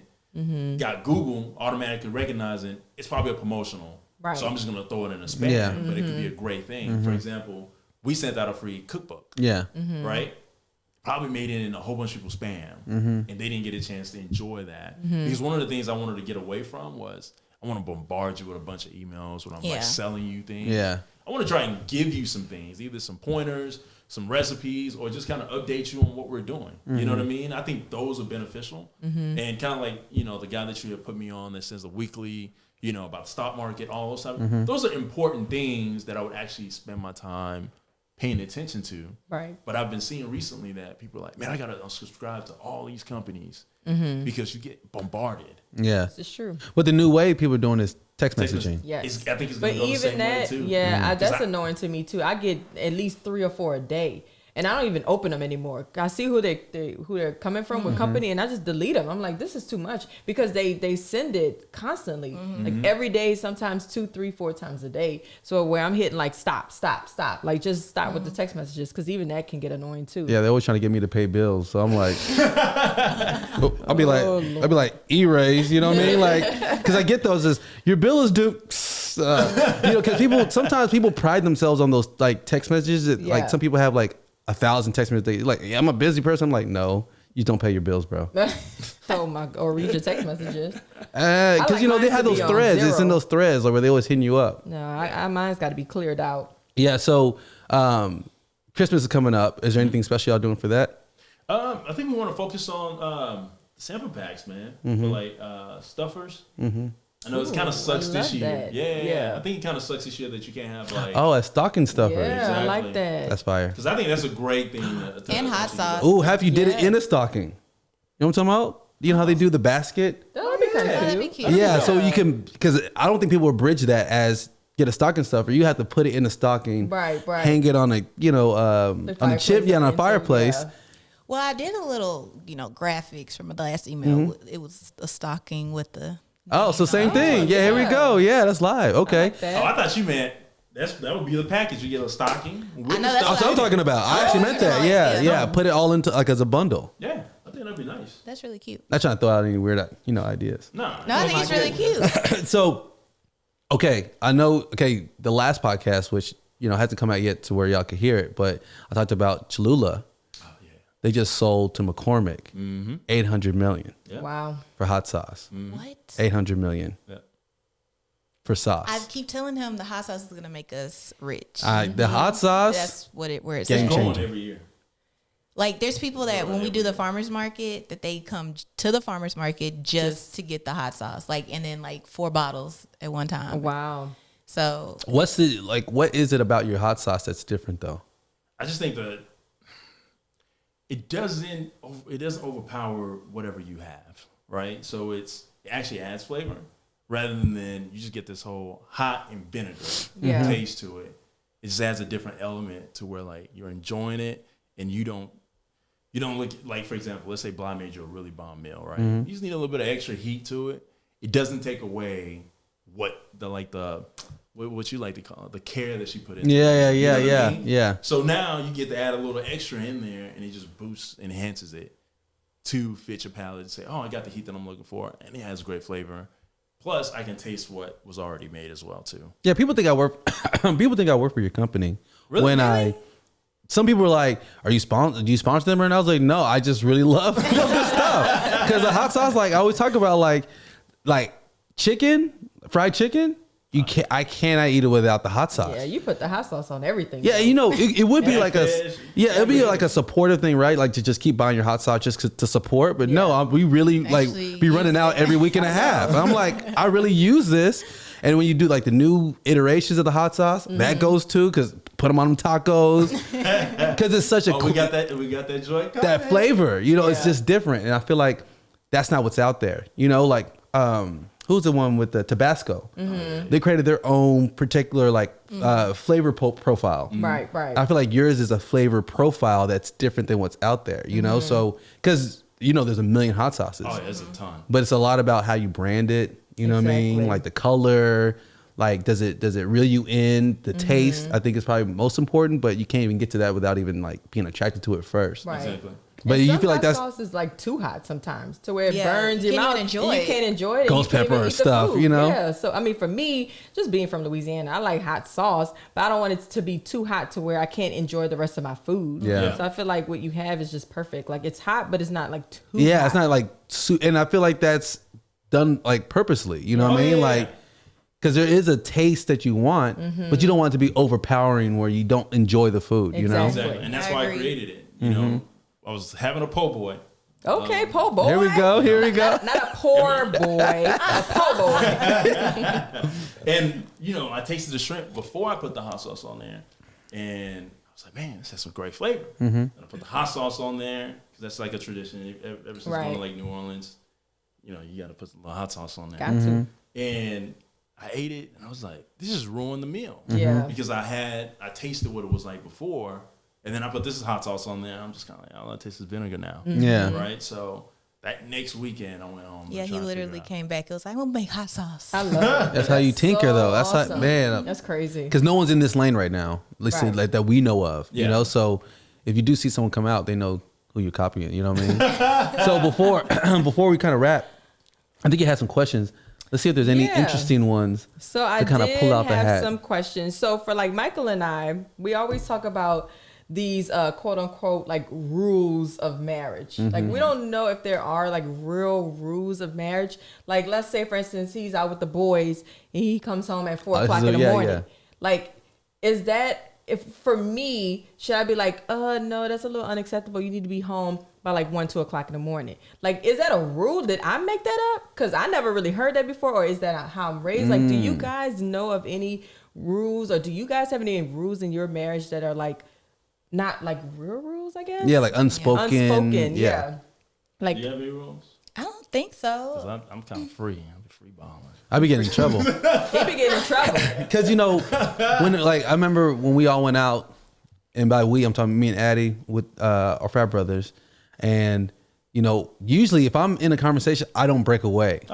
I'm in the convo.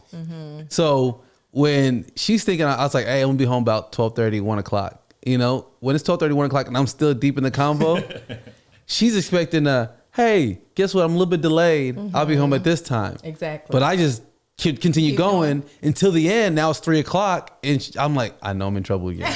You know? So then my argument was that, all right, I shouldn't even have to because you know I'm safe, right? But I don't know that you're Yeah, safe. I know. So then I'm like, it kind of feels like I'm being kind of checked.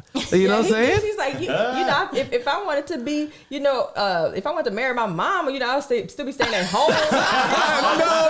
I'm like, look. No. I'm not trying to like put no rules into place. I'm just saying you should be home at a respectable time.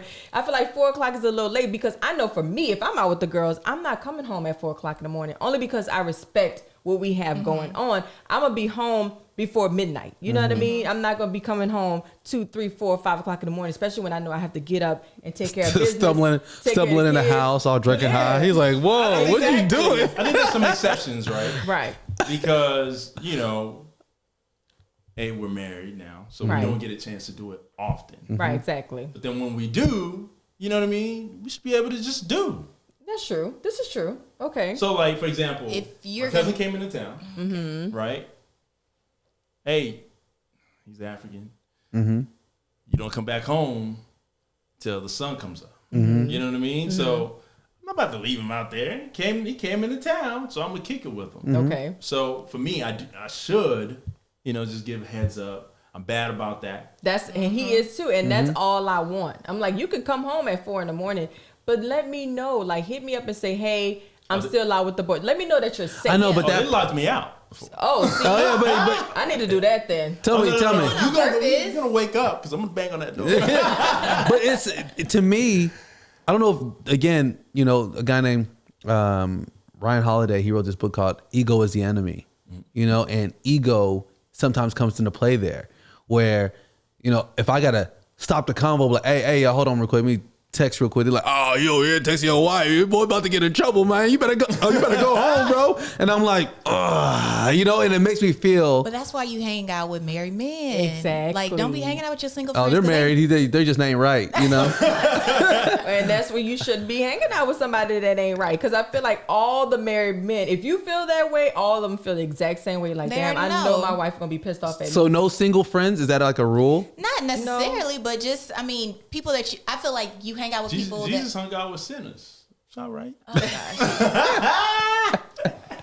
I cannot. You know, birds of a feather flock together or whatever. I mean, But you gotta have somebody within I'm the not crew saying that that kind you of points can't. people in. Yeah, I mean, y'all pretty much have the same intentions. Like, y'all already know my wife's at home. She's waiting for me. She's gonna want to know I'm safe. So it shouldn't be an issue with you being like, hey, I gotta call her real quick, or I can't go to this next spot. I know, but when she says, like, if I'm out, I'm thinking, yeah, because you're more delicate than a man that goes out. I don't think anybody's over here predatory on a man. You know what I mean? Like these days they are. Exactly. And that's what I told him. Like, I don't worry about these little birds out here, you know? Because they're going to see him and be like, oh, he's a good looking man. He got a family. He got a job. You know what I mean? Like, okay, I'm peeping at. Like, there's some girls out there. They're going to do it. They do it regardless. Yeah. You're right. That was one thing I told him when we first got married. Like, be careful when you are, like, don't be too nice. Exactly. And see, he is extremely nice. So is he. See? And girls take it the wrong way. Do. You may not have DM sliders. yeah. You may not have any intentions, but there are plenty of women that are looking and lurking for married men and everything that y'all doing for us. So you just have to be careful with the people that you're around. There's some women who prefer married men. They do. Exactly. Yeah. Exactly. They do. Wow. So that's why I said the thing about the rings, man. That has more attention. No, I mean, you're right. But, you know, it's just the common courtesy of just let me know, you know, because when I'm out, I'm going to let you know, hey, I'm here, or hey, I'm on my way, or something like that. I'm going to let you know kind of where I'm at, what's going on. And you may not want that, but for me, I give it to you because I just want you to know I'm safe, I'm good. And so I expect that in return. When I don't get that is when I get upset. So one thing I do whenever he goes out, I'm like, hey, text me where you're going or like who you with. And then most of the time he's like, okay, but he never does it. But it's not like I care. Like I genuinely don't care what you're about to go do or who you're with, in a sense. This is so funny. It's because like you could get in an accident on the freeway. Like I have no clue what direction you went. Exactly. You know what I mean? Maybe that's Or my who to paranoia. call. Whatever. But I mean, at least I know where to start calling. Women try to act like they want you safe, but they're trying to hold tabs. First of all, I'm not trying to be raising these kids by myself. Yourself. No. That's not what I'm trying to do. For real. No, see, that's what I'm saying. I need you here safely. Because I'm not trying to do this by myself. That's my main concern. I'm not trying to do this by myself. So I need to know where you going. Or not even where you going. Just let me know. Because if you're like, oh, we're going to go, where y'all went to do the golfing thing? Top golf. Yeah. Okay, we're doing top golf with the guys. Cool, no problem. Just let me know when you get there. I just want to know you made it there safely. You get there safely? Cool. I don't need to hear from you at all. But if you're running late, because you told me you're going to be home at 1 and it's 2:00. But I know, I knew it. Give times. Oh, see, that's his problem. Yeah. That he said he needs to stop doing is giving me times because when he gives me a time, that's I say okay. She holds me to it. I hold you to it. I'm like, you told me 1, and he's always been bad with time, even since I met him in college. So when he tells me 1, I'm like, okay, that means 2:00. But when he tells me 1 and it's now 2:30, you know what I mean? I'm like, okay, and I check my phone, nothing, because I'll fall asleep real easily. But then it's the wake up in the middle of the night and he's not there, and it's 3:00 when he told me 1.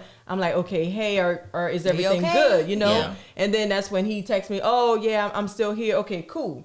But then I do get upset when he gets home. It's because I had to hit you up to make sure you're okay when you should have hit me up and said, hey, I'm not gonna be home when I said I was gonna be home. Guys wait for that break, and like, you know, we're all talking, hey y'all, all of a sudden it's like, hey, hold on, my wife, hey, let's just head out. You ain't even do all that. It's already late, bro. Hey, you go ahead, take it. We just gonna head on, like, because I just ruined the party. Yeah. See, I even said, she used you as an example. Yeah, I said Addy left early. I didn't. Did I leave that early? You did. You left I had to do something. Yeah, I know. Yeah, good. He does too. Every day he has something business related to do. So he should have left a little early. But I do know because you're probably the talker of the group. Yeah, I'm over here talking. But I can break away, but I just don't want to because I don't want to move, like, mess up the flow. Right. Something is on me. So I give maybe too much courtesy to others in the flow of the conversation. I thought everybody got in trouble that night. Everybody did. No, but not you, because like I said, yeah, Addy left around like 12:30. She's like, see, he understands a respectable time to come home. I'm like, that finger. I know. I don't even think it's like that. It's like, no. Yeah, that finger. Addy understands. See, why is it you feel like it needs to be this and that? I'm like, because I'm a man. What you talking about? I'm a man. I said, you know what I'm saying? I have to be out as long as I want. And I just don't like the double standard. That's it. I mean, let's not. And see, and I even asked him because but the thing is, look, I've never been out super late. I'm always home by like 10:30. But I even flipped it on him. I'm like, would you care if I came home at 4 a.m? He's like, I don't care. I'm like, cool. He's like, what? You gonna test me next time? I'm just saying. I'm just saying, you okay with it? Then if that's what you want to do, cool. Next time I know when I'm out with the girls, I'm coming home at 4 and I don't want to hear nothing. But I think because it hasn't been done to him, he doesn't know how it feels. So this is what you feel, double standard. Yes. Before COVID happened, I had just started kind of like going out, going to happy hour with my friends and stuff. Well, that was before I got my new phone. It would always die. That's the problem. And so, okay. So that's the real problem. Yeah. He hates when my phone dies. It's been doing that since we've probably been together. But nonetheless, I remember like my phone died. We just kind of got caught up talking, having fun or whatever. She's just like me. Continue. And then I think he hit up my homegirl and was like, is Shabreka, like, is she still there? Like, what? And she was like, yeah, we haven't, left yet. And I think I probably stayed even longer because I'm like, I don't ever get out. So let me just be. So when I got home, he was like mad. He was like, you didn't even tell me you were staying out this late. I was like, I told you I was going out. And he was like, but it's like midnight. And you're like, so now you know. Call me. Like, I had to hit her up. And I was like, I'm sorry. He was like, and you even stayed a whole hour after I called. Addy's like me. Hey, hold on. See? I don't want to raise the kids by myself. Yeah, for real. But I mean, Addy will say out whenever, and I fall asleep. So most of the time, I'm just like, you good? Because I'm asleep. Right. But I mean, give me the same courtesy. If I'm not tripping on you, how long you staying out? Don't trip on me. Right. Especially if I don't do it all the time. He got too many friends, so he's always out and about. Don't let him come to y'all's house. Oh, I know. He really don't come home. I know. That's what happened. And I told you, when we get in combo, it's hard to break away. I believe it. Because there's always a new thing. You're like, let me finish this last thing. And that last thing turns into something new. You're like, all right, let's do this last thing. Goodness. It be you, though. I'm going to blame you because I know both of you guys are talkers, but you. All right, I think I'm going to go to sleep now. Yeah. Every time you have company, whenever people come over, I'm always like, all right, y'all, I'm tapping out. Even like your cousin, Omo, she's 22 years old. She always come by, she hangs out with the kids with us, but she'll be here till 1, 2 in the morning. At like 11:30, I fell asleep on the sofa. Like I can't even keep the conversation going. And then I'll wake up and then they're still like chit chatting. I'm like, what are you still doing here? So yeah, you're the one who be getting people in trouble. I'm gonna just blame you. It's true. Look, my disability of talking. It ain't no disability. Yeah, I know, because I can't stop when if there's a good convo. It's the most important thing to me ever because it's a real connection, Right? You're learning with those conversations. Yeah. So I'll come back a better person. Oh my goodness. I'll become a better me for you. Yeah, exactly. Yeah, for real. So real quick, is there any last question you want to ask? Because I have a last question. Go ahead. You ask. Okay. Yeah, you ask so if you have one after, okay, we can do that. Okay. Yeah. All right. So how does it work with having a male best friend or a female best friend? Doesn't have to be best, but who's heterosexual, because y'all are heterosexual, is that okay? For Shabreka to have a guy like you, who's her best friend, and Addy to have a girl like you, who's his best friend, both heterosexual. Is that okay or no?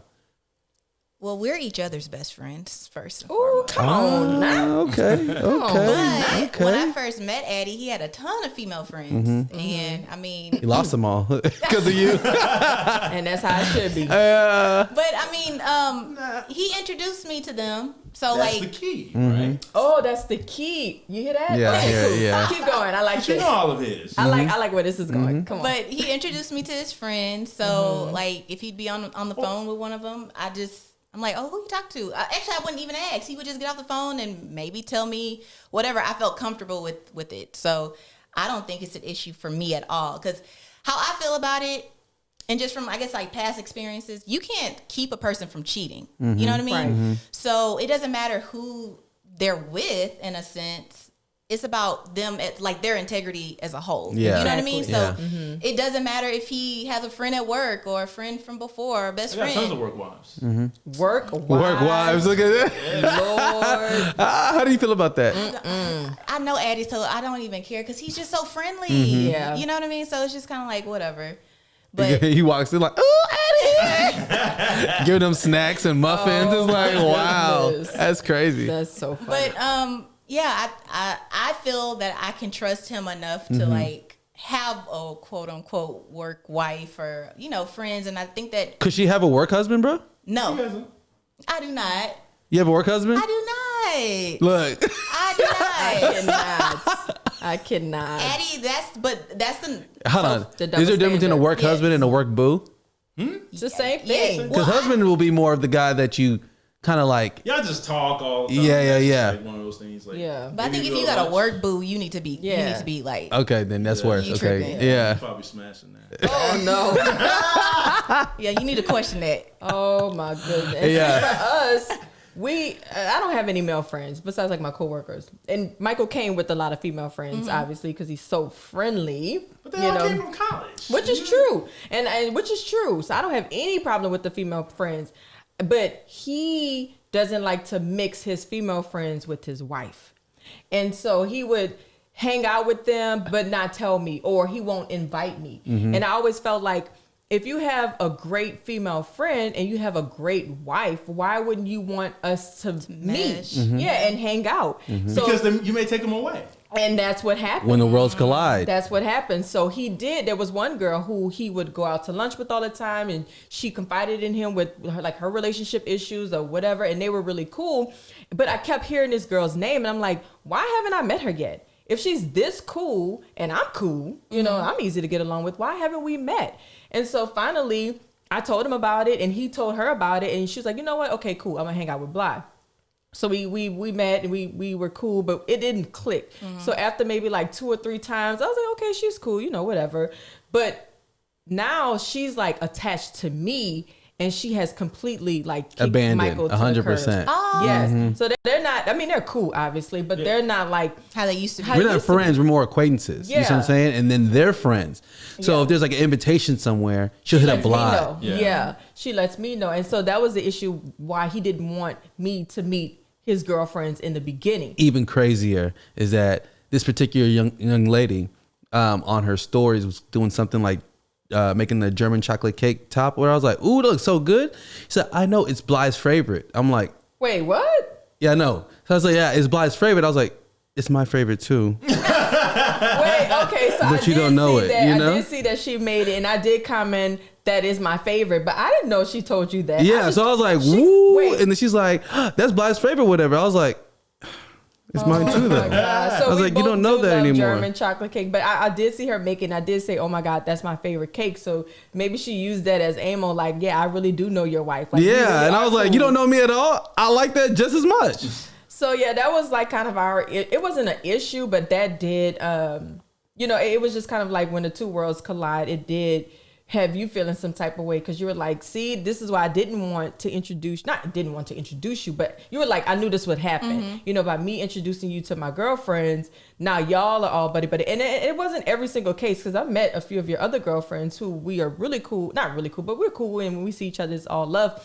But with this one particular one, she did get attached to me, and now we're cool. And then it's like, y'all have like zero communication. That's crazy. Yeah. And so now it's like, how do we, and I'm stuck in the middle, because I want to bring them back together, and I don't know how to do it. I think it's too late. Yeah. It's too late, right? Yeah, because the female to female bond is different than a man to male to male. Right, right. Pause. It's because, like once you meet, like let's say I meet a woman, whatever, she's telling me this and that, but then I meet her husband and he's like super cool. He's so super cool. Then I'm like, oh, I just talk to him, Right, because we right. could bond on different levels, because he understands what it is to be a man and understands that. Right. So, but when you have the woman who's between a woman and a man, the dynamic is different. The conversations are different. So, but yeah, a little awkward, you know what I mean? Because I'm like, but now since we had that conversation, I'm more open when it comes to like my homegirls, because I used to hide them. Yes. I used to think that I'm not allowed to have homegirls. But did you ever ask her, like, is it like, how do you feel about No, because I have, what ends up happening is that, I don't know. I try to be mindful about who I have conversations with, because it seems to be that they always it gets deeper than what it should be. So I never really want to like share a homegirl, or not share a homegirl, but share that I'm having a conversation even through text or anything like that, because I feel like she may think that I'm having an illegitimate type of relationship on the side, right? So I would, when she'll come by, I'll change it, right? Because I'm like, if I'm trying to explain to who this person is, she might think that I'm trying, so what I was trying to hide exposed me. Yeah. You see what I'm saying? Because every time he would hide it, it would expose him. Yeah. You know, because it would, if you're texting your homegirl, y'all just having casual conversation, and I happen to walk by and you close it up, you think I don't see that? You know, so we see. Yeah, we see everything. And so when you do that, it makes me think, okay, so what are you trying to hide? Yeah. You know, and then he's like, oh, well, it's just a homegirl, and I'm like, just tell me, okay, this is your homegirl, and y'all just talking about whatever, or what, you know, whatever. Just be like, oh, this is my girl, so and so. Yeah, we're just talking about this, or whatever it is. I'm like, cool, I have no problem with that. But I think he just assumed that I was like, no female friends, period. Because once we did get together, they all just kind of like ran away. And it's not because I put my foot down or said anything like, you can't have female friends. It's just what happened, and you know, they just kind of like disappeared. So I think you just kind of assumed, well, I just can't have female friends because when I got married, they just all disappeared. Now, I thought that was a rule of marriage. I thought like you're not allowed to have homegirls like that, you know, because I always hear it. I hear about, are you allowed to have female best friends or friends or whatever? And you did have a female best friend. You remember when we got married, you know, when you were dating, you had a female best friend, and I was absolutely okay with that. Even there was a time where we were supposed to come together and meet, and I would have loved to meet, you know, his best friend. So I don't know like what changed after we got married to where the female friends were like, well, we can't be your friend anymore. And I think it is out of a respect thing. Yeah. You know, where there are some respectable women out there who are like, you know what, you're married, I can't really like talk to you on that level anymore. I can't really like call you in the middle of the night anymore because you are married, you know? So I do appreciate that of the female friends that you do have, but I never once was like, you can't have any female friends, period. You know what I mean? You hear that, lady friends? DMs are open. No, they are not. I'm joking. They are not open. But, you know, it's just all about, I think, just being open and honest and just communicating, you know. So if you are texting your homegirl, I don't care. I don't even care what you texting her about, you know. You don't have to hide it. You don't have to do any of that. Just be open and honest about, like, your female friends. And I ain't trying to be their friend. Like, you got female friends like that, though? Who? You. Yeah. It's not a problem. Is it a problem to you, she knows about who my friends are. At least she may have never really met them. Yeah. But she knows of them. Right, you know what I mean? So I'm not going to hide too much. You know what I mean? But I know that's what I learned. That it's better to just be upfront about it. Yeah, versus hiding, because it doesn't even help that way either. So, yeah. Exactly. Well, good. This was great. Do y'all have any other parting like sentiments to the listeners and the watchers? No, not really. But thank you guys for bringing us on. Hey, you're welcome. This is so fun. It was a good time with you guys. Absolutely. Aww. Anything, Addy? Hey, man. Follow Addy Daddy Seasonings. Hey, lock it in. You know, just so you can get some of the new juicy stuff that's coming out. New hot sauce, maybe? Hey, well, cool. Well, I'm going to holler at y'all. And y'all, peace out. Peace. But I got it.